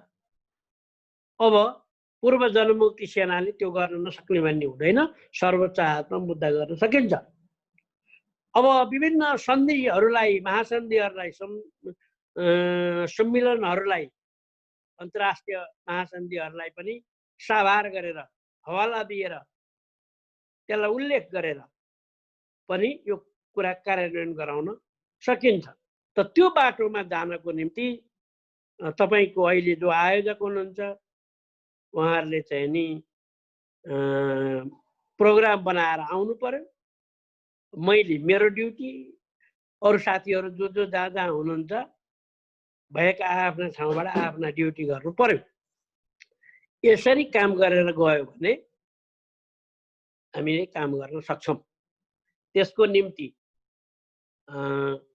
अहिले राज्यको अहिलेको परिस्थिति अलिकति अनुकूल पनि छ। अघि साथीले भन्नुभएको थियो, वर्षमान पुन, जनार्दन शर्मा, रामबहादुर थापा, शक्तिबहादुर बस्नेत सरकारमै हुनुहुन्छ। जनार्दन त अहिले हुनुहुन्न, तर पहिला हुनुहुन्थ्यो होइन। अब त्यसै गरेर सत्तारूढ दल पनि यही दल भएको छ, जहाँ हिजो लडाइँ गरेका मान्छेहरू नै सत्तारूढ दलमा हुनुहुन्छ। त्यसो भएको हुनाले अहिले ठिक उपयुक्त मौका छ, परिस्थिति ठिक छ। यस अनुसार काम अगाडि बढाउनलाई मैले 3टा कुरा भने, ऐन बनाउनु पर्यो, त्यसपछि चाहिँ सरकारको योजना चाहियो, योजना नि पुनर्स्थापित हुने अन्तर्गत चाहिँ रोजगारी र घाँसबासको व्यवस्थाको निम्ति रोजगारी दिने, भएन भने मौलिक अधिकार अन्तर्गत सर्वोच्चमा मुद्दा दायर गर्न सक्ने काम हुन सक्छ। यसरी काम अगाडि बढाउँ भनेर मैले पहिला पनि भनेको हो। अब काम अगाडि बढ्न सकेको छैन, म पनि चिन्तितै छु। अब मैले यही कुरा भने, अब तपाईँहरूलाई चित्त नबुझेको कुरा भन्नुभयो भने अनि जवाफ देऊला। धन्यवाद। हजुर, हस् मान्यज्यू, धेरै धेरै धन्यवाद छ। मान्यज्यूले एकदमै प्रश्न रूपमा राखिदिनु भयो। पहिला हामीले यसरी नै कार्यक्रममा आमन्त्रण गर्दाखेरि पनि उहाँले राखिरहनु भएकै विचारहरू हुन्। यिनीहरू नै राज्यले कानुन बनाउनु पर्यो, यत्तिकै चाहिँ चुप लागेर बस्नु भएन र उहाँहरूलाई चाहिँ रोजगारको एउटा वातावरण दिनु पर्यो भनेर पहिले पनि आज पनि भन्नुभयो उहाँले चाहिँ। जस्तै एउटा राज्यले एउटा जिम्मेवारी लिने कुरा चाहिँ कतिसम्म देखिन्छ भन्दाखेरि भने एउटा नागरिकलाई, आफ्नो नागरिक, त्यसमाथि पनि युवालाई चाहिँ कसरी हुन्छ, सामान्य होइन, युवालाई पनि रोजगारी दिने, शिक्षा दीक्षा दिने, उसको एउटा सामान्य जिम्मेवारीभित्र पर्छ भनेदेखि उहाँहरू त झन् अब एउटा विशेष परिस्थितिबाट पार हुनुभएका युवाहरू, उहाँहरूलाई त्यो दिनुपर्ने त एउटा प्याकेज बनाएर दिनुपर्ने कुरा छैछ। र एउटा यहाँ भर्खरै धेरै कुराहरू उठे र उठ्ने क्रममा चाहिँ त्यो न्यायको कुरा पनि आयो। न्याय भन्ने बित्तिकै हामी चाहिँ कानुनी न्याय मात्रै भनेर बुझ्न आवश्यक पनि छैन। यहाँ कतिपय साथीहरूले चाहिँ पहिले पटक उहाँहरूको त्यो सहमति, सरकारसँग भएका सहमति पत्रहरू आफूले पनि हेरेको छु। त्यो हेर्दाखेरि पनि के पाउँछ भने त्यहाँ कानुनी न्याय भन्ने कहीँ पनि मेन्सन गर्नु भएको छैन। तर उहाँहरूले चाहिँ सम्मानजनक र दीर्घकालीन चाहिँ एउटा प्याकेज होस् हामीलाई भन्ने हिसाबले भन्नुभएको छ। किनभने उहाँहरूले त्यो आफ्नो नेताप्रति सहानुभूति अहिलेसम्म पनि राख्नुहुन्छ। यद्यपि यो राज्य, यहाँका नेताले चाहिँ सधैँभरि यसरी यो डरिहाल्छ जस्तो गरिरहनु चाहिँ एउटा दुर्भाग्यपूर्ण रहेको छ होइन अवस्था चाहिँ। अब हुनसक्छ अब यहाँ चाहिँ कुरा आयो, इन्टरनेसनल क्रिमिनल कोर्टको कुराहरू छ। अब यहाँ साथीहरूले त्यसलाई चाहिँ मुभ गर्ने कुराहरू छ, सर्वोच्चमा जाने कुरा छ। अस्ति झन् वैशाख 14 को घटनाले त जुन चाहिँ तपाईँको यो युद्ध अपराधका घटनाहरू चाहिँ अब माफी नहुने अथवा चाहिँ रेगुलर कोर्टबाट पनि चाहिँ हामीले चाहिँ न्यायालयबाट पनि चाहिँ यो अगाडि बढ्न सक्ने छ भन्ने खालको सर्वोच्चको त्यो निर्णय लगत्तै त तपाईँहरूले त्यही चाहिँ पुरानो त्यो सन्धि महासन्धिहरूलाई नै टेकेर पनि मुद्दा हाल्ने जस्तो अवस्था छ होला। अब त्यसमा तपाईँहरू कति अडिग रहने, सर म्याडम जस्तो मान्छेहरूले कतिको सहयोग गर्ने, मानवाधिकारवादीहरूले कतिको सहयोग गर्ने। यद्यपि यो मानवाधिकारवादीले सहयोग गरिरहँदा पनि मैले आफ्नै प्रत्यक्ष रूपमा भोगेको कुरा पनि के छ भने यो चाहिँ मानवाधिकारवादीको चाहिँ एजेन्डा जस्तो पनि मान्छेले त्यसरी पनि बुझ्ने गरेका। किन भन्दाखेरि भने उहाँहरू बालछालाई चाहिँ मतलबै छैन, यो मानवाधिकारवादी बनाउँदाहरूलाई चाहिँ यतातिर चाहिँ हुन्छ, यो डलर ल्यायो, कार्यक्रम चलायो भन्ने खालको त्यस्तो किसिमको लान्छनाहरू पनि लाग्ने गरेका छ पटक।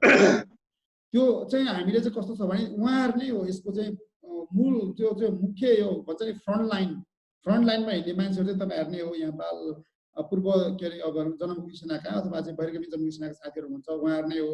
जस्तै भोलिको दिनमा PIL भनौँ न, यो चाहिँ पनि सर्वोच्चमा हाल्ने हो भने पनि तपाईँहरूले चाहिँ कुनै दबावको कारण कसैले हट्नुहुन्छ कि भन्ने डर चाहिँ हुन्छ क्या हामीहरू जस्तो मान्छे सङ्घ संस्थालाई चाहिँ।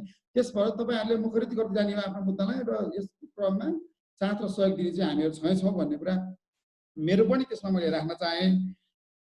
र अब यति भन्दै म अब चाहिँ हामीसँग आधी घन्टाको समय छ। आधी घन्टा समय चाहिँ अब छलफलको लागि, Q&A को लागि, प्रश्नको लागि हामीले राख्छौँ। म एक्चुअली हाम्रा सम्पूर्ण तिनैजना स्पिकर्सज्यूहरूलाई धेरै धेरै धन्यवाद दिन चाहन्छु। अब एकदमै स्ट्रेट प्रश्न राख्नु होला, साथीहरूले प्रश्न राख्नु हुँदाखेरि नाम इङ्गित गर्नु होला, कसलाई सोध्न चाहनु भएको हो होइन, 2 मिनटभित्रमा राख्नु होला। 1 मिनट त नभनौँ होइन, कहिले समय धेरै चाहिन्छ, तर धेरै लामो नराख्नु होला, प्रश्न सकिसित गर्नु होला। साथीहरू मैले माधवजीको हात देख्न चाहिँ Madhavji you can go head. हस्, धन्यवाद। नमस्कार मान्यज्यू लगायत सम्पूर्णलाई चाहिँ नमस्कार। म माधव कुमार ओली रोल्पाबाट बोल्दैछु, म पत्रकार हो। अब यो शान्ति प्रक्रिया खास गरी सुरुमा शान्ति प्रक्रिया सुरु भएदेखि यो पीडित पक्ष र पीडितहरूको तर्फबाट चाहिँ आवाज उठाउनको लागि विभिन्न NGO INGOहरू पनि सक्रिय भएको पाइन्थ्यो। अहिले चाहिँ त्यो आवाजहरू बिस्तारै मत्थर हुँदै गएको अवस्था छ। र अर्को कुरा चाहिँ अब द्वन्द्वको उद्गम स्थल रोल्पा भएकाले प्रभावहरू अहिले पनि छ। रोल्पामा जस्तै यो गत वैशाख 18 गते मात्रै चाहिँ बेवारेसी बम पड्केर 4 जना बालबालिकाले ज्यान गुमाउनु परेको अवस्था छ। त्यो अवस्था त छँदै छ। र अर्को कुरा त्यसको यो मानसिक रूपमा पनि अब अहिले धेरैले चाहिँ आत्महत्या, अघि चाहिँ हाम्रो मञ्चला म्याडमले भन्नुभएको थियो आत्महत्या गर्नेको सङ्ख्या चाहिँ एकदम धेरै छ। अहिले भर्खरै मात्रै चाहिँ एउटा पूर्व लडाकु कमान्डर, उहाँ चाहिँ एउटा मावि स्कुलको BBS अध्यक्ष हुनुहुन्थ्यो, उहाँले चाहिँ आत्महत्या गर्नुभयो। उहाँ चाहिँ विप्लवको बोडीगार्डको रूपमा पनि काम गर्नु भएको रहेछ।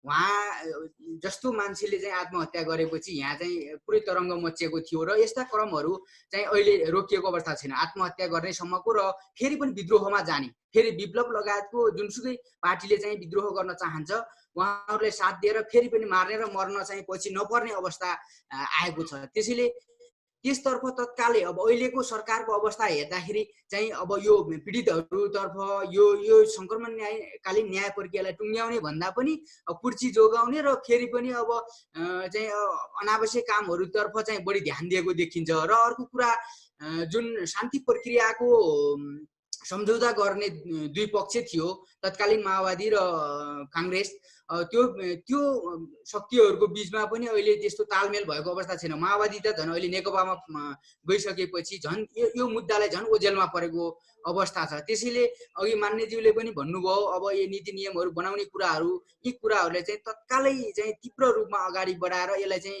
शान्ति प्रक्रियालाई छिटोभन्दा छिटो टुङ्ग्याउनको लागि यहाँहरू जस्तो व्यक्तित्वहरूले चाहिँ एकदम धेरै सक्रियतापूर्वक चाहिँ भूमिका खेलिदिनुपर्छ होला जस्तो लाग्छ। मेरो चाहिँ छोटोमा यति नै राख्न चाहन्छु। हस्, धन्यवाद, नमस्कार। हस्, धन्यवाद माधवजी। अब हजुर नमस्ते सर, म सजिन विक्रम कुँवर, अहिले चाहिँ टियुमा पिएचडी को स्कलर भएर अध्ययन गरिरहेको छु। मेरो प्रश्न चाहिँ के छ भने यो इस्यु जुन हजुरले उठाउनु भएको छ एकदमै गम्भीर विषय छ। अनि यसमा चाहिँ जसले चाहिँ आवाज उठाइरहनु भएको छ सीमित व्यक्तिहरू चाहिँ कसैको प्रभावमा परेर रियल भिक्टिमहरूले चाहिँ न्याय नपाउने हुन् कि भन्ने पनि डर छ। त्यसकारण अब सबैजना मिलेर यो विषयमा शीर्षस्थ नेताहरूको घरमा घेरेर हुन्छ कि उहाँहरूले भर्याङ मात्र बनाउनु भएको छ अझसम्म, यस्ता भिक्टिम्सहरूलाई चाहिँ उहाँहरूले अझसम्म केही पनि गर्नु भएको छैन, उहाँहरूको घरमै घेरेर हुन्छ कि अब अर्को खालका युद्ध गरेर हुन्छ कि यो विषयलाई चाहिँ गम्भीर रूपमा चाहिँ समाधान गर्नुपर्छ। र कोही अब यसको उहाँहरू चाहिँ लिडर भएर जानुभएको छ र उहाँहरूलाई चाहिँ मोहमा पारेर यो विषयलाई चाहिँ शान्त पार्न खोजियो भने यसले चाहिँ यो कुनै हालतमा पनि यो चाहिँ क्षमायोग्य चाहिँ हुने छैन भन्ने मेरो प्रश्न हो। सजिनजी धेरै धेरै धन्यवाद छ। हुन्छ, अब हामी एउटा कुनै प्रश्न छ भनेदेखि फेरि एउटा थप लिन सक्छौँ, नत्र हामी फेरि वक्ताहरूकोमा जान्छौँ। र मैले आज हिजो मात्रै गुरु पूर्णिमाको दिन थियो, आज मेरो गुरुको साक्षात् दर्शन मिलेको छ मलाई। अर्जुन सर आउनु भएछ, म उहाँलाई एकचोटि प्रणाम गर्न चाहेँ कार्यक्रमको बिचमा।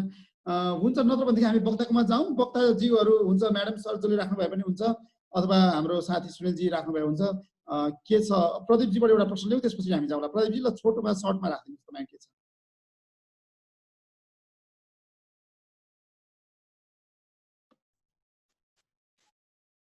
नमस्कार सम्पूर्ण अतिथिज्यूहरू लगायत चाहिँ यो कार्यक्रममा उपस्थित सम्पूर्ण साथीहरूलाई। र चाहिँ यहाँ अब भनौँ न धेरै प्रश्नहरू त आइसकेका छन्। मलाई लागेको चाहिँ जुन अघि एकजना सरले पनि भन्नुभयो भिक्टिमहरू चाहिँ कतै चाहिँ अब न्याय नपाउने हुन् कि भन्ने खालको जुन कुराहरू चाहिँ छ, र त्यो कुराहरू कस्तो छ भने अहिले हामीले चाहिँ जुन हिसाबले चाहिँ हामीले न्यायको लागि हामी आज चाहिँ 12-13 वर्षसम्म चाहिँ यो निरन्तर रूपमा चाहिँ सङ्घर्षमा रहिरहँदाखेरि, निरन्तर रूपमा चाहिँ हामी सङ्घर्षमा अगाडि बढिराख्दाखेरि विभिन्न सङ्घ संस्थाहरू लगायत सबैबाट चाहिँ एक खालको चाहिँ जसरी एउटा साथ सहयोग चाहिँ हामीले पाउनु पर्थ्यो र यो मुद्दालाई चाहिँ जसरी हल हुनु पर्थ्यो, जसरी हाम्रो चाहिँ अब रामनारायण बिरारीज्यू हाम्रो चाहिँ मान्यज्यूले चाहिँ भन्नुभयो अघि एउटा कानुन एउटा बनाएर यसलाई चाहिँ के अरे यसको समाधान गर्नुपर्छ। यो चाहिँ भनौँ न एकदम त्यो हिसाबले चाहिँ सम्पूर्ण राजनीतिक दल आज चाहिँ हिजोको जुन हामीलाई नेतृत्व गर्ने कमान्डरहरू आज चाहिँ सत्तामा शक्तिमा हुनुहुन्छ, उहाँहरूको चेतमा उहाँहरूको चाहिँ चेतनामा यी कुराहरू किन पर्न सकिरहेका छैनन् र चाहिँ आज हामी चाहिँ जुन के अरे समस्यामा छन्। अब चाहिँ बाल सेना जसरी जो बहिर्गमित जनमुक्ति सेनाका साथीहरू जसरी आज चाहिँ डिप्रेसनको चाहिँ के अरे शिकार बन्नु परेको छ, विभिन्न खालका समस्याहरू झेल्नु परेको छ, आर्थिक रूपमा चाहिँ विपन्न छन्। जो लेख्ने समयमा जसरी एउटा युद्धमा जसरी देश र जनताको परिवर्तनको लागि भनेर जुन नारामा चाहिँ समाहित भएर लागेका मान्छेहरू आज चाहिँ के अरे एउटा खानको लागि चाहिँ पनि एउटा चाहिँ अप्ठ्यारो अवस्था छ। यो कुराहरू चाहिँ राज्यको त्यसमा चाहिँ हामी एकदम अन्यलमा छौँ। यो कुराहरू चाहिँ सम्पूर्ण चाहिँ राजनीतिक अब चाहिँ नेताज्यूहरूले चाहिँ बुझिएर हाम्रा समस्याहरूलाई समाधान गर्नको लागि आफ्नो ठाउँबाट जति पनि सङ्घ संस्थादेखि लिएर मानवाधिकार चाहिँ वादी सङ्घ संस्थादेखि लिएर सबैले हाम्रो विषयमा चाहिँ जति सक्दो चाँडो यो विषयलाई चाहिँ अन्त्य गर्नको लागि म यहाँबाट आह्वान पनि गर्न चाहन्छु, त्यही भन्न चाहन्छु। हस् प्रदीपजी, धेरै धेरै धन्यवाद छ तपाईँलाई। हुन्छ, अब हामी यसो गरौँ, अब जाउँ हाम्रो वक्ताज्यूहरूकोमा जाउँ। के छ सुनिलजीबाट जाउँ ल। सुनिलजी, तपाईँलाई के छ रिफ्लेक्सन थटहरू आएको क्वेसनहरूको एड्रेस गर्न सक्नुहुन्छ? धन्यवाद। अब मान्यज्यूहरू पूर्व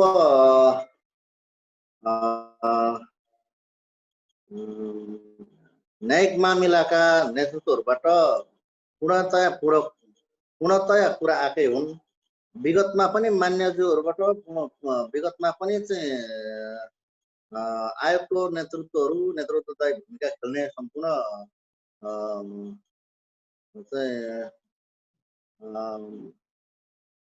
माध्यमबाट यस्तै नै कुरा आउने गर्थ्यो र आज पनि त्योभन्दा फरक त आएन।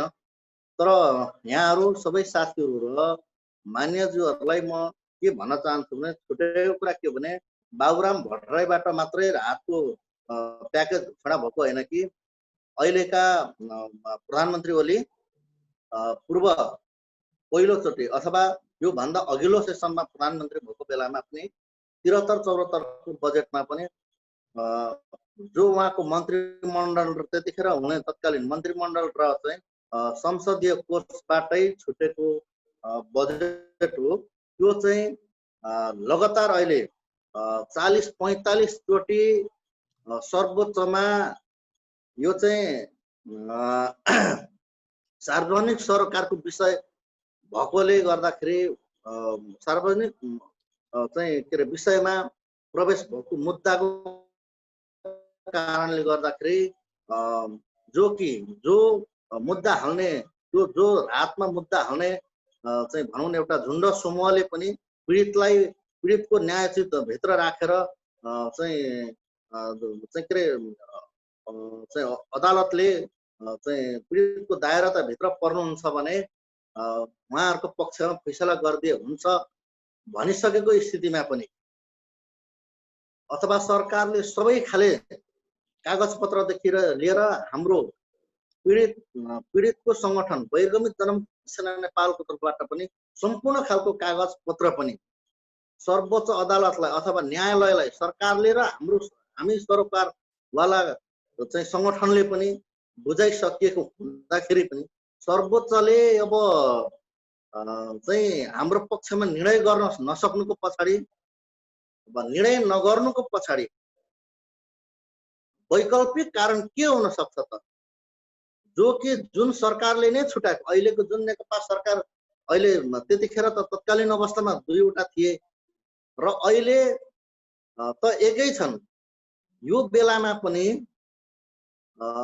एउटा चाहिँ पीडितलाई पीडितको नाममा घोषणा गरेर राहत वितरण गरिदिन नसक्न अथवा घोषणा गरिएको राहतलाई वितरण गरिदिन नसक्नुको पछाडि कुनै समस्या छन् भने मान्यज्यूहरूले स्पष्ट रूपमा भन्नु पर्यो।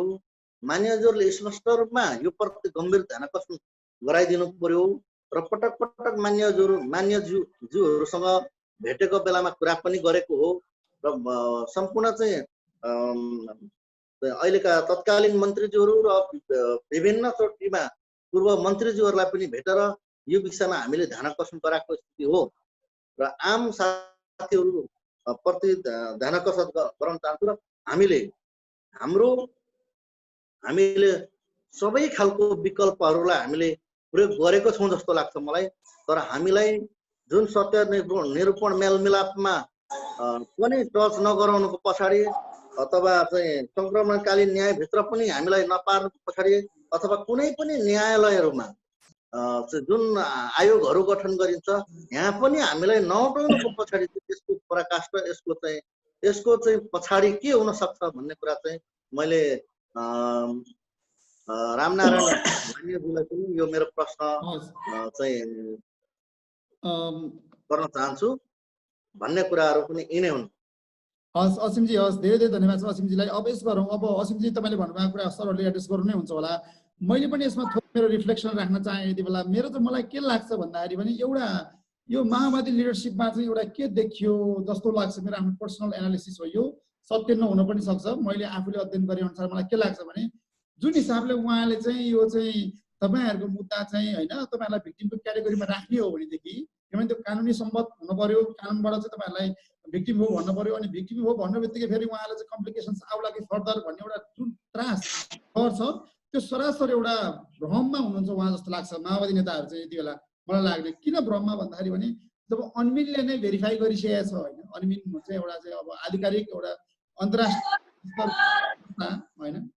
साथीहरू म्युट बस्दिनु होला है नबोलेको बेलामा। अनुपजी तपाईँले म्युट बस्नुहोला, म तपाईँको हात देख्दैछु, म तपाईँलाई एकछिनमा प्रश्न गर्ने अवसर दिन्छु।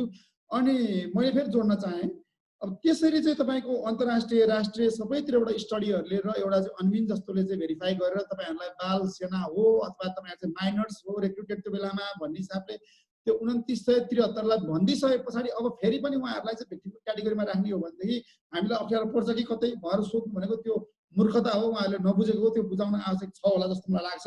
त्यसको लागि अब सबैको पहल हुनुपर्छ होला, अब व्यक्तिगतले होइन होस् अथवा चाहिँ कसरी हुन्छ कुनै च्यानल युज गरेर त्यो बुझाउन आवश्यक छ जस्तो म देख्छु भन्दै। अब अर्को वक्तामा जाउँ, हाम्रो प्रश्न नलिउ एकछिनलाई, फेरि अर्को राउन्ड भयो भनेदेखि हामी प्रश्न लिउँला। अहिले आएको प्रश्नहरूलाई एड्रेस गर्नको लागि म म्याडमलाई एक्चुअली फेरि अनुरोध गर्छु। मञ्चला म्याडम, हजुरलाई सहयोग गरेँ मैले फेरि। प्रश्नहरू वास्तवमा माननीयतिर तेर्सिएको छ, त्यसैले मैले त्यसमा चाहिँ प्रवेश गरिनँ। म मेरो भनाइ के राख्न चाहन्छु भने फेरि त्यही म दोहोऱ्याउन चाहन्छु कि वास्तवमा राज्यको नागरिकलाई राज्यले सम्बोधन गर्नै पर्छ र हिजोका दिनमा द्वन्द्व एउटा अब भयो होइन, नहुनु पर्ने अब भयो, ठिक छ। तर त्यसमा जुन पीडितहरू छन् त्यसमा पनि खास गरेर बलात्कार पीडित र यो बाल सेना, यो दुईटाको सवालमा अहिलेसम्म उहाँहरूले केही राहत पाउनु भएको छैन। जसरी माननीयजीले भन्नुभयो केही विशेष प्याकेज ल्याएर पनि त्यो सम्बोधन गर्न सकिन्छ, एउटा त्यो कुरो। त्यसको लागि अब कानुनमा उ गरेर संशोधन गरेर हुन्छ कि अथवा त्यसमा चाहिँ त्यो बुदा नै थपेर कि बाल सेनाहरूको लागि बलात्कार पीडितहरूको लागि तत्कालै राहतको व्यवस्था गर्ने र ती राहत अन्तर्गत के त जस्तै उहाँहरूलाई चाहिँ अब उमेर त पढ्ने उमेर त धेरैजनाको गइसकेको रहेछ, उहाँहरूको जस्तै रोजगारीको व्यवस्था लगायतका कुराहरू राख्न सकिन्छ। अथवा केही राहतको रकम, जसरी तपाईँ हामी सबैलाई थाहा छ मृतकले 10 लाख पाए, बेपत्ता परिवारले पनि 10 लाख पाएका छन्, केही त पाए। तर उहाँहरूले कस्तो भयो भने एउटा पक्षले उहाँलाई युज गर्यो र थ्रु युज एन्ड थ्रु वस्तु होइन नि त, उहाँहरू व्यक्ति हो नि, मानव हो नि। त्यसैले मानवको रूपमा नागरिकको रूपमा उहाँहरूलाई प्रयोग भएको थियो र नागरिककै रूपमा उहाँहरूको सम्बोधन पनि हुनुपर्छ, एउटा त्यो कुरा हो। अर्को चाहिँ विस्तृत शान्ति सम्झौतामा टेकेर आज यत्रो परिवर्तन भएको छ मुलुकमा, राजनीतिक यत्रो परिवर्तन होइन। हामीले हाम्रा राजनीतिक दलहरूले हतियार व्यवस्थापनदेखि सेना समायोजनसम्मका गम्भीर मुद्दाहरूलाई पनि सल्टाउन सक्नु भएको छ, हामी सबैले थाहा छ। अनेक अहिले राजनीतिक परिवर्तन भइसक्यो, मुलुक संहितामा भइसक्यो, यो विस्तृत शान्ति सम्झौताकै सबै बुदाहरू हो भने बाल सेनाको सवालमा किन यति हो होइन। अब मैले अघि नै निवेदन के गरेँ भने आज हाम्रो नागरिक किन विदेशी अन्तर्राष्ट्रिय ढोका ढकढकाउने अवस्थामा पुगेको छ, किन हामी यो मुद्दालाई चाहिँ लम्ब्याउँदैछौँ, किन गिजोल्दैछौँ होइन। कमसे कम उहाँहरूलाई राहत त दिनु पर्यो, उहाँहरूको सम्बोधन त गरिदिनु पर्यो। र अर्को कुरो के छ भने मैले अघि पनि फेरि निवेदन गरेँ, जस्तै ऐन संशोधन नगरेसम्म अहिलेको पनि पुनर्गठित सत्य निरूपण तथा मेलमिलाप आयोगले हामीले भन्दा बढी काम गर्न सक्छ भन्ने अपेक्षा गर्न सक्दैन। किनभने हिजोका दिनमा हामीले जे जति पीडा भोग्यौँ, आज मैले बोल्नै पर्छ किनभने म अब पूर्व अधिकारी के अरे आयुक्त भइसकेको छु। उहाँले अहिले हाम्रो सांसदजीले भन्नुभयो कि सरकारलाई घचघचाउँ कानुन, अरे बाबा हामीले के गर्यौँ, कहाँ कहाँ पुग्यौँ ल भन्नुहोस् न। राष्ट्र प्रमुख कहाँ पुग्यौँ, सरकार प्रमुख कहाँ पुग्यौँ, विभिन्न राजनीतिक दलहरू कहाँ पुग्यौँ, तत्कालीन संविधान सभामा 18 दलहरू थिए, ती सबै दलहरू कहाँ गएर हामीले निवेदन गऱ्यौँ, तत्कालीन हामीले सभामुख कहाँ गएर निवेदन गऱ्यौँ होइन, राष्ट्रपति कहाँ गएर भन्यौँ, महाधिवक्ता कहाँ लगायतका सबै निकाय कहाँ गएर हामीले निवेदन गरेकै हो। तर त्यो टस न मस भएको अवस्था र अर्को कुरा म तपाईहरुलाई फेरि के निवेदन गर्न चाहन्छु भने यतिसम्म अवस्था आयो 2075 असार 7 गते जुन एउटा त्यो संशोधित यो ऐनको विधेयकलाई सार्वजनिक गरिएको थियो राष्ट्रिय मानव अधिकार आयोगमा त्यहाँ सत्यनिरूपण तथा मेलमिलाप आयोग र बेपत्ता पारिएका व्यक्तिका छानबिन आयोगका कुनै पदाधिकारीलाई समेत बोलाइएन भनेपछि कति महत्त्व दियो त्यो तपाईहरु आफै अनुमान गर्न सक्नुहुन्छ हैन र एउटा अझ जस्तै अहिले विशेष अदालत ऐनले गरेको छ कल्पना त्यसको कहीँ चर्चा छैन हैन त्यसैले यी सबै कुराहरू नगरेसम्म पीडितको मुद्दाहरू सम्बोधन गर्ने अवस्थामा म देख्दिनँ र अर्को चाहिँ ऐनमा विभिन्न जटिलताहरू देख्छु अब सर्वोच्चले जुन फैसला गरेको छ त्यसमा पनि दुई यौँलाई पूर्णतः सम्बोधन भएको छ कि छैन जस्तै एकतिर ऐनले चाहिँ मेलमिलापको पनि कुरा गरेको छ यो अलिकति मैले पूर्व बाल सेना भन्दा अलिक फरक कुरा गरेँ तर ऐनमा टेकेर कुरा गर्दैछु मेलमिलापको परिकल्पना गरेको छ ऐनले अर्कोतिर के भनेको छ भने गम्भीर प्रकृतिका मानव अधिकार उल्लङ्घनको घटनामा त समाधान दिन मिल्दैन त्यो अन्तर्राष्ट्रिय कानुन अन्तर्राष्ट्रिय मानव कानुनले पनि भनिसकेको अवस्था छ तर दुई यौँमा तपाईँ जानुभयो भने दुई यौँले यो गम्भीर प्रकृतिका मानव अधिकार उल्लङ्घनको घटनामा 9 वटा घटनालाई परिभाषित गरेको छ भनेपछि अब मेलमिलापको पनि त कुनै स्थान देख्दिनँ कसरी मेलमिलाप गर्ने यो ऐन त बाजिएको देखियो नि त्यसका लागि पनि आयोगले निवेदन गरेको थियो तर कुनै सुनवाई भएन त्यस्तै बलात्कार पीडितको सवालमा अब अहिलेको तपाईको मुलुकी ऐन जुन संशोधन भएर आएको छ अहिले हाम्रो यो भदौदेखि लागू भएको छ त्यो त्यसमा चाहिँ बलात्कार पीडितलाई 1 वर्षसम्म दिएको छ हदम्याद तर संक्रमणकालीन न्यायिका पीडितहरूको लागि 1 वर्ष त सफिसिएन्ट छैन नि त्यसमा पनि सुधार नभएसम्म कानुन त फेरि अदालती प्रक्रियामै जान्छ नि यदि कोही दोषी ठहर भयो भने त्यसलाई त फेरि अदालती प्रक्रियामै जानु पर्यो त्यसको लागि त फेरि त्यही कानुन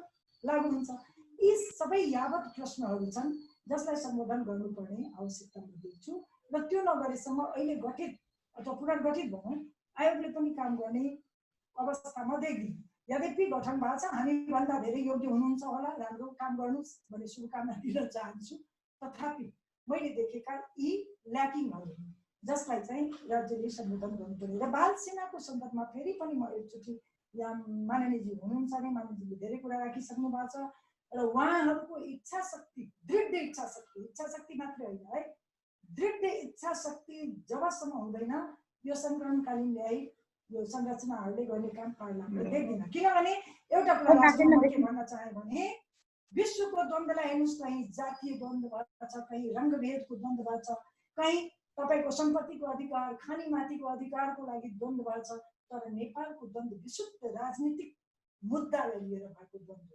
जहाँ जातीय या भनौँ जातीय नरसंहार भएको होइन त्यहाँ रङ्गभेदको भएको होइन यो संरचनागत परिवर्तनका लागि भएको थियो र सीमान्तकृतदेखि लिएर यो लैङ्गिक विभेद जुन छ त्यसको अन्त्यको लागि भएको थियो र त्यो अनुसार विस्तृत शान्ति सम्झौतामा भएको प्रावधान अनुसार अहिले धेरै कुरा लागू भइसकेको छ भने पीडितको मुद्दालाई किन यति जटिल बनाइएको छ म आजसम्म बुझ्न सकिनँ म फेरि नम्र निवेदन गर्न चाहन्छु कि यो मुद्दालाई अब धेरै नगिजौँ जति लम्ब्याउँछौँ हामीलाई त्यति नै ठुलो यो टाउको दुखाइ हुन्छ भोलिका दिनमा यो बढ्दै गइरहेको छ अन्तर्राष्ट्रिय शक्तिहरू पनि सल्बलाइसकेको अवस्था छ त्यसैले यसलाई सल्टाउने पनि नेपाली राजनीतिले नै हो दोहोरालाई किन अनुरोध गरे कि छिटोभन्दा छिटो उपाय लगाउनुहोस् धन्यवाद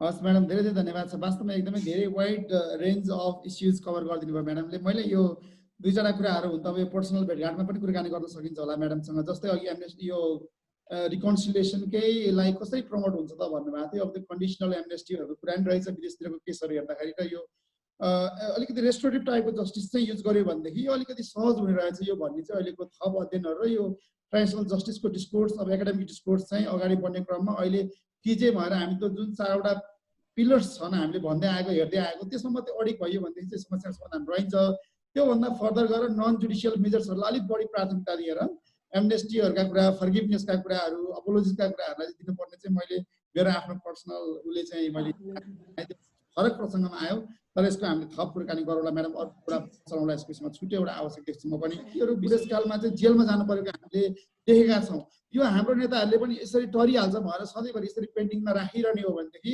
भोलिको दिनमा उहाँहरूकै हाल हुन्छ तपाईँ ल्याटिन अमेरिका मुलुकहरूको अथवा अफ्रिकन कन्ट्रिजको हेरौँ सबै देशमा चाहिँ तपाईँ प्राय युद्ध भएका देशहरूका त्यहाँका राष्ट्र प्रमुखहरू जेल जानु परेको छ। यहाँ यतिकै टर्नेवाला त छैन पक्कै पनि। थोमस लुबाङ्गा डायलो भन्ने व्यक्ति कङ्गोको राष्ट्रपति होइन, उनी बाल सेना प्रयोग गरेकै कारणले गर्दाखेरि जेल गएको उदाहरण छ। उनलाई चाहिँ ठुलो धनराशि क्षतिपूर्तिको स्वरूप तिराइयो, जुन रकम चाहिँ फेरि बाल सेनाको लागि प्रयोग गर्न दिएको थियो त्यहाँ $10 करोड, त्यो भनेको 1 अर्ब अधिक नेपाली हुन्छ होला सायद, त्यस्तो थियो। त्यही कारणले गर्दाखेरि यो यसै टरिहाल्छ भनेर यो कुर्ने कुरो होइन। यसलाई चाहिँ थप केही नगर्ने हो भनेदेखि अहिले नै एड्रेस नगर्ने हो। यस्तो माहौलमा अघि धेरै कुरा उठिएको छ। अहिले अप्रोप्रिएट माहौल हो। अब किनभने हिजोको जुन कन्फ्लिक्टिङ पार्टिजहरू एक ठाउँमा आएको अवस्थामा गर्नुपर्छ भन्ने यो सहज हुन्छ। गर्यो भनेदेखि अब गर्नुपर्छ त अब यो फेरि त्यसरी सबैजना मिलेर फेरि भिक्टिमलाई पाखा लाउने त होइन, तर मिलेर चाहिँ यसलाई अलिकति सहज बनाउन सकिन्छ भन्ने एउटा सर म्याडमबाट त्यो कुराकानी आयो। म पनि त्यसमा सहमत भएँ। अब हामी के गर्छौँ भने सरलाई जान्छौँ, सरकोमा मान्यज्यूकोमा। मान्यज्यूकोमा गए पछाडि हामी फेरि अर्को एउटा राउन्ड गर्छौँ थोरै छोटोमा, किनभने हामीले कार्यक्रम 10 देखिबाट 12 मिनट जति ढिलो गरेका थियौँ। एउटा राउन्ड क्वेसन दिन्छौँ।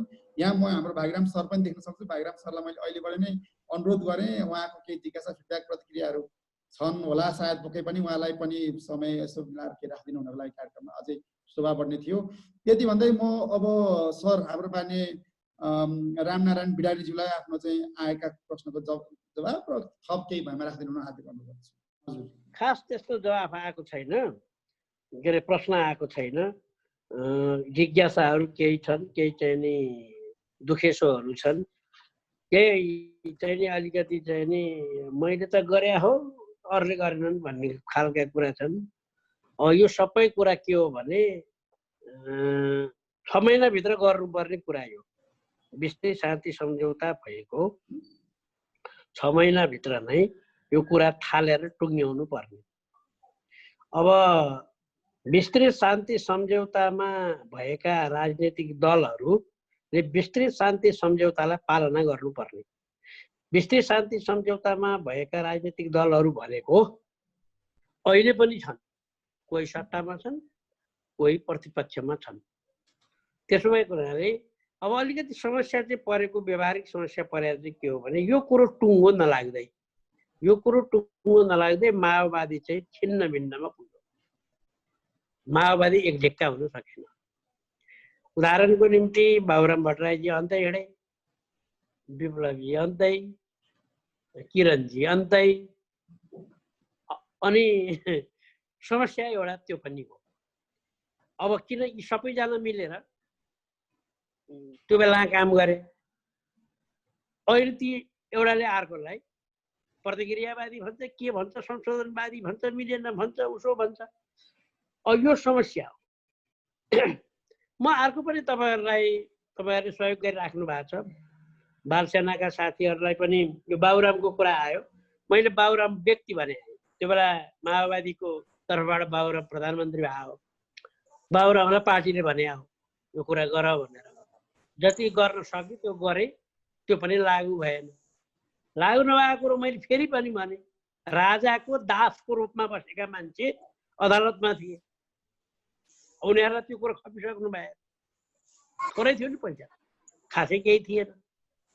त्यो बेला त्यति भएको भए पनि केही मान्छेको चाहिँ सामान्य चाहिँ नि एउटा रोजगारीमा जान थाल्थे। त्यो पनि बितिसक्यो। अहिले मैले ऐनका कुराहरू सबै राखिसकेँ, सर्वोच्च जाने कुरा पनि राखिसकेँ। एउटा कुरा चाहिँ हामी सबै विचार गर्नुपर्छ। यो विषयलाई विषयवस्तु बनाएर जीविका गर्न खोज्ने केही सीमित स्वार्थका मान्छेहरू छन्। यो विषय खतम हो भने त के भनेर फेरि कुरा उठाउने भनेर भड्काइदिने, उत्तेजित बनाइदिने, अनि तर्साउनु खोजे जस्तो गरेर तर्साइ पनि दिने, केही लछार्दैन। यति कुरा चाहिँ याद गर्नुहोस्। पिकानोसोको कुरा गर्नुहोस् या चाहिँ पेरुका कुरा गर्नुहोस्। कुरा के हो भने गर्न जति दिनुपर्ने हो त्यति गर्न नदिएको कसले पत्ता लगायो भने जसले भड्काउने र तर्साउने काम गर्छ उसैले हो। त्यसो भएको हुनाले मैले चाहिँ भने 2-3टा कुरा छ भने नेपालको कानुन अनुसार रोजगारी नपाएको मान्छेले मुद्दा गर्न सक्ने हो, खान नपाएको मान्छेले मुद्दा गर्न सक्ने हो। बाल सेनामा रहेका मान्छेको बारेमा त स्वीकार गरे त अनुमिन सहित बसेर विश्व शान्ति सम्झौता गरेर अन्तर्राष्ट्रिय संस्था बसेर त्यहाँ बाल सेना थियो भनेर त अघि चाहिँ म्याडमले भनिराख्नु भएको थियो त विश्व शान्ति सम्झौताको 7.6 तिर चाहिँ नि कुरा प्रश्न लेखेको छ पुनर्स्थापना गर्ने उद्धार गर्ने भने के भने उद्धार गर्ने भने अबदेखि चाहिँ नि जो छन् तिनीहरूलाई झिकेर ल्याउने भने पुनर्स्थापना गर्ने भने जो मान्छे बालसेना थियो हिजो काम गरिरहेको थियो तिनीहरूलाई गर्ने भने त यो काम गर्नको निम्ति अहिले पनि सजिलो छ सजिलो नभएको कारण चाहिँ के हो त भन्दा हामीले समझदारी गर्न सकेन अहिले को सरकारले तुरुन्तै गर्न सक्ने विषय हो धेरै मान्छे नि छैनन् 3000 तान्त्रिक कति 2900 कति छन् रे 2900 भन्नुभयो क्या 4009 कति हो 9 मा अब कतिपय सुसाइड पनि गर्नु भएको छ ती मान्छेहरू मध्ये सुसाइड गरेको पनि त परिवार होला नि के होला सुसाइड गरेपछि सिद्धि हुन्छ र उसका परिवार होलान् बाउ होलान् आमा होलान् छोराछोरी होलान् कसैका श्रीमती होला अनेक होला नि ती सबै कुरालाई हेरेर यही आर्थिक वर्षमा गर्नुपर्छ भनेर हामीले चाहिँ नि भन्यौँ लेख्ने बेला अस्ति चाहिँ के लेख्यो भने लेखेको छ घाइते अपाङ्ग र चाहिँ नि द्वन्द्व पीडितहरूलाई नेपाल सरकारले यही आर्थिक वर्षमा काम गर्नेछ भनेर लेखेको छ केमा लेखेको छ अस्ति राष्ट्रपतिले पढ्नु पनि आएर संसदमा यही लेख्यो त्यसलाई कानुन बनाएर काम गरिदिनु पर्यो यति न काम हो त्यसलाई बजेट छुट्याएर काम गरिदिनु पर्यो त्यसको निम्ति तपाईहरू अहिले जो आयोजक हुनुहुन्छ जो सहयोगी हुनुहुन्छ जो हामी चाहिँ यहाँ चाहिँ जान्ने भएर बोल्न आएका मान्छे छौँ यी सबैले चाहिँ नि त्यो कुरा चाहिँ नि सरकारलाई कसरी गर्ने भनेर योजना बनाऊ न यस्तो मिटिङ राख्नु योजनाबाट अनि गएर सरकारलाई दबाब दिउँ यही आर्थिक वर्षमा यही सरकार भएको बेलामा जति सकिन्छ त्यति गरिहालौँ यो काम गर्नुपर्छ र जहाँसम्म अब विदेशका साथीहरूले भन्नुभयो मैले चाहिँ नि अब संसदमा खेल्ने भूमिका पुग्यो पुगेन पुग्यो भने राम्रै भयो नपुग्यो भने के गर्नु यति नै सक्यो अघि मञ्जलाजीले भने जस्तै आयोगमा बस्यो जति गर्नु सक्यो भने जस्तै कुरा हो यो त्यस कारण मेरो चाहिँ एउटै कुरा तर्साएर र भड्काएर यो काम बन्दैन यति कुरा विश्वास गर्नु यो 100% अन्तर्राष्ट्रिय कानुन के छन् अन्तर्राष्ट्रिय कानुनले के गर्छ अन्तर्राष्ट्रिय कोर्ट के हो त्यो अलिअलि थोरै हामीले नि जाने त्यस कारणले त्यस प्रकारका कुरा गरेर बालसेनाका नाममा अथवा चाहिँ नि द्वन्द्व पीडितका नाममा अथवा चाहिँ नि अपाङ्ग इत्यादि बनाएका नाममा खेती गरेर खाने एउटा झुन्ड यही झुन्डले बिगारे हो नत्र यो उहिले पनि छ यो झुन्ड एउटा छ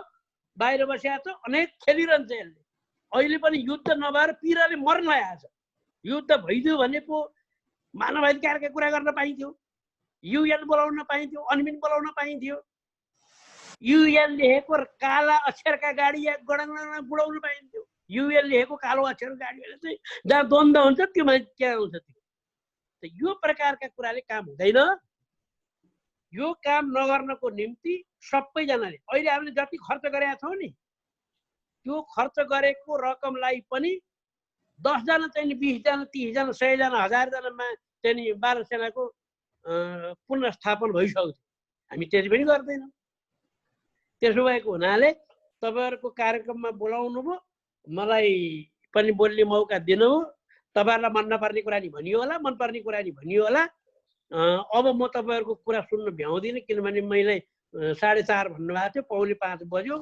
मैले अर्को कार्यक्रममा जानु छ त्यसकारण सबैजनालाई नमस्कार गरे बिदा भए धन्यवाद धन्यवाद नमस्ते सर हुन्छ सरलाई धेरै धेरै धन्यवाद छ सबै वक्ताहरूलाई धेरै धेरै धन्यवाद छ सरलाई एक दुईटा कुराहरू चाहिँ लास्टमा मलाई भन्न मन लागिरहेको थियो के भने अब उहाँ अहिले हामीसँग हुनुहुन्न ठिकै छ फेरि पछि कुराहरुलाई किनभने यो अधिकारका मुद्दाहरू भनेको राजनीतिक दृष्टिकोणबाट हेर्ने नजरिया र मानवाधिकार कर्मीहरूले हेर्ने नजरियामा अलिकति फरक पनि हुन्छ होला सायद हैन किनभने अब हामीले चाहिँ एउटा हुन त नेपाल एउटा सार्वभौम राष्ट्र भएको हैसियतले यो संक्रमणकालीन मुद्दाहरू चाहिँ सार्वभौम राष्ट्रले आफ्नो हिसाबले सुल्झाउन पाउने भन्ने छँदैछ यद्यपि अन्तर्राष्ट्रिय कानुन नबाझिने गरेर साह्रै अन्यायमा त पार्न भएन नि मान्छेलाई हैन मान्छेलाई तपाईको हैन अन्तर्राष्ट्रिय कानुन चाहिँ आकर्षित हुन्छ र त्यसले न्याय दिन्छ भनेदेखि त्यो ठिक छ त्यो बाटो पनि अपनाउनु पर्ने हुन्छ हैन त्यो बाटै बन्द गरौँ त्यतिर नजाउँ अथवा त्यो बारेमा बोल्ने मान्छे चाहिँ यसको चाहिँ गद्दार हो खेती हो त्यस्तो खालका वचन चाहिँ अलिकति नगर्दाखेरि राम्रो हुन्थ्यो होला भन्ने मान्यज्यूलाई मैले भन्न चाहन्थेँ। तर उहाँ अहिले भर्खरै मात्रै हिँड्नु भएको छ, उहाँलाई म पर्सनल कुनै बेला भेटघाटमा कुराकानी गरौँला। अब हामी यसो गरौँ, करिब करिब सकिँला हुन्छ हुन्छ अब ठिक छ। अब मान्यज्यू नै अब अन्तर्राष्ट्रिय कानुनको अब चाहिँ के अरे पाठ पढाएर जानुभयो। त्यसले गर्दा हामी त अब सधैँ भेटघाट गर्ने लिएर सबै कुरामा बुझेको जानकार भएको पनि हो र अब ठिक छ नि, यति नै कुरामा अब सबै साथीहरू पनि स्पष्ट छन् होला। ठिक छ, मान्यज्यूले भने जस्तो कुनै एउटा तपाईँ हामी बसेर एउटा तर्जुमा केही एउटा कुनै प्रक्रियाहरू मिलाएर कुनै प्रक्रियाहरूमा बहस गर्न सकिन्छ। त्यसको लागि यहाँहरूको समय, यहाँहरूको साथ फेरि पनि हाम्रो सङ्गठनलाई उपलब्ध होस् भन्ने मञ्चला झामेम लगायत तमाम अब राजेन्द्र दाई लगायत अब अन्य सहयोगी सङ्घ संस्थाहरूको साथ समर्थन हाम्रो सङ्गठनप्रति रहिराखोस् भन्ने हाम्रो सङ्गठनको हेडक्वार्टरको तर्फबाट यहाँहरूलाई पनि म अनुरोध गरिराख्छु भन्ने कुरा हो। अब अन्य सवाल त अब सबै सकिया छ। ठिक छ, हुन्छ म्याडम, हजुरको हुन्छ म्याडम। केही छ भने 2 मिनेटमा हजुर राख्न सक्नुहुन्छ। अनि हामी ठिकै छ, मैले त अब धेरै कुरा भनि नै सकेँ होइन। हजुर अब यो न्यायको सवालमा त जहिले पनि पीडितहरूको साथ नै हुन्छु, त्यसमा कुनै तपाईँहरूले जहिले सम्झिनु भएको छ, आएको छु होइन। र मैले मुख्य कुरा के भने जबसम्म राजनीतिक दलहरूको दृढ इच्छा शक्ति हुँदैन यो मुद्दा चाहिँ पार गर्ने वाला देखिनँ। हामी तपाईँ ठिकै हो, अब गजगचाउने हो, यो राज्यको दायित्व हो। र हिजोका दिनमा अब जे भयो त्यो त भइ नै हाल्यो होइन। उहाँले भने सक्नुभयो मान्यज्यूले पनि। तर यो मुद्दालाई कसरी पार लगाइदिने त्यो अब उहाँहरूको इच्छा शक्तिमाथि डिपेन्ड गर्छ। नत्र अब अन्तर्राष्ट्रिय शक्तिहरू जसरी सर्वलाइरहेको छ र अन्तर्राष्ट्रिय कानुनहरूको जसरी नेपाल पक्षपात छ अन्तर्राष्ट्रिय मानवीय कानुनहरूको, त्यसले गर्दा भोलिका दिनमा हाम्रा राजनीतिक दलहरूलाई नै त्यो अप्ठ्यारो अवस्था नहोस् भन्ने म शुभकामना दिन चाहन्छु। हजुर, हस्, धेरै धेरै धन्यवाद छ म्याडम। एकदमै छोटोमा एकदमै गहन कुरा राखिदिनु भयो लास्टमा। यति भन्दै म पनि कार्यक्रमलाई अब आजको तपाईँहरू सम्पूर्ण सहभागीज्यूहरूलाई, वक्ताज्यूहरूलाई एकमुष्ट धन्यवाद दिन चाहन्छु। हामीसँग रहिदिनु भयो 1.5 घन्टा होइन। यसको चाहिँ हामी छिटै नै एउटा भिडियो पनि सार्वजनिक गर्ने भन्दै म यो कार्यक्रम यहीँ टुङ्गेको घोषणा गर्छु। यहाँहरू सबैलाई मेरो चाहिँ नमस्कार छ।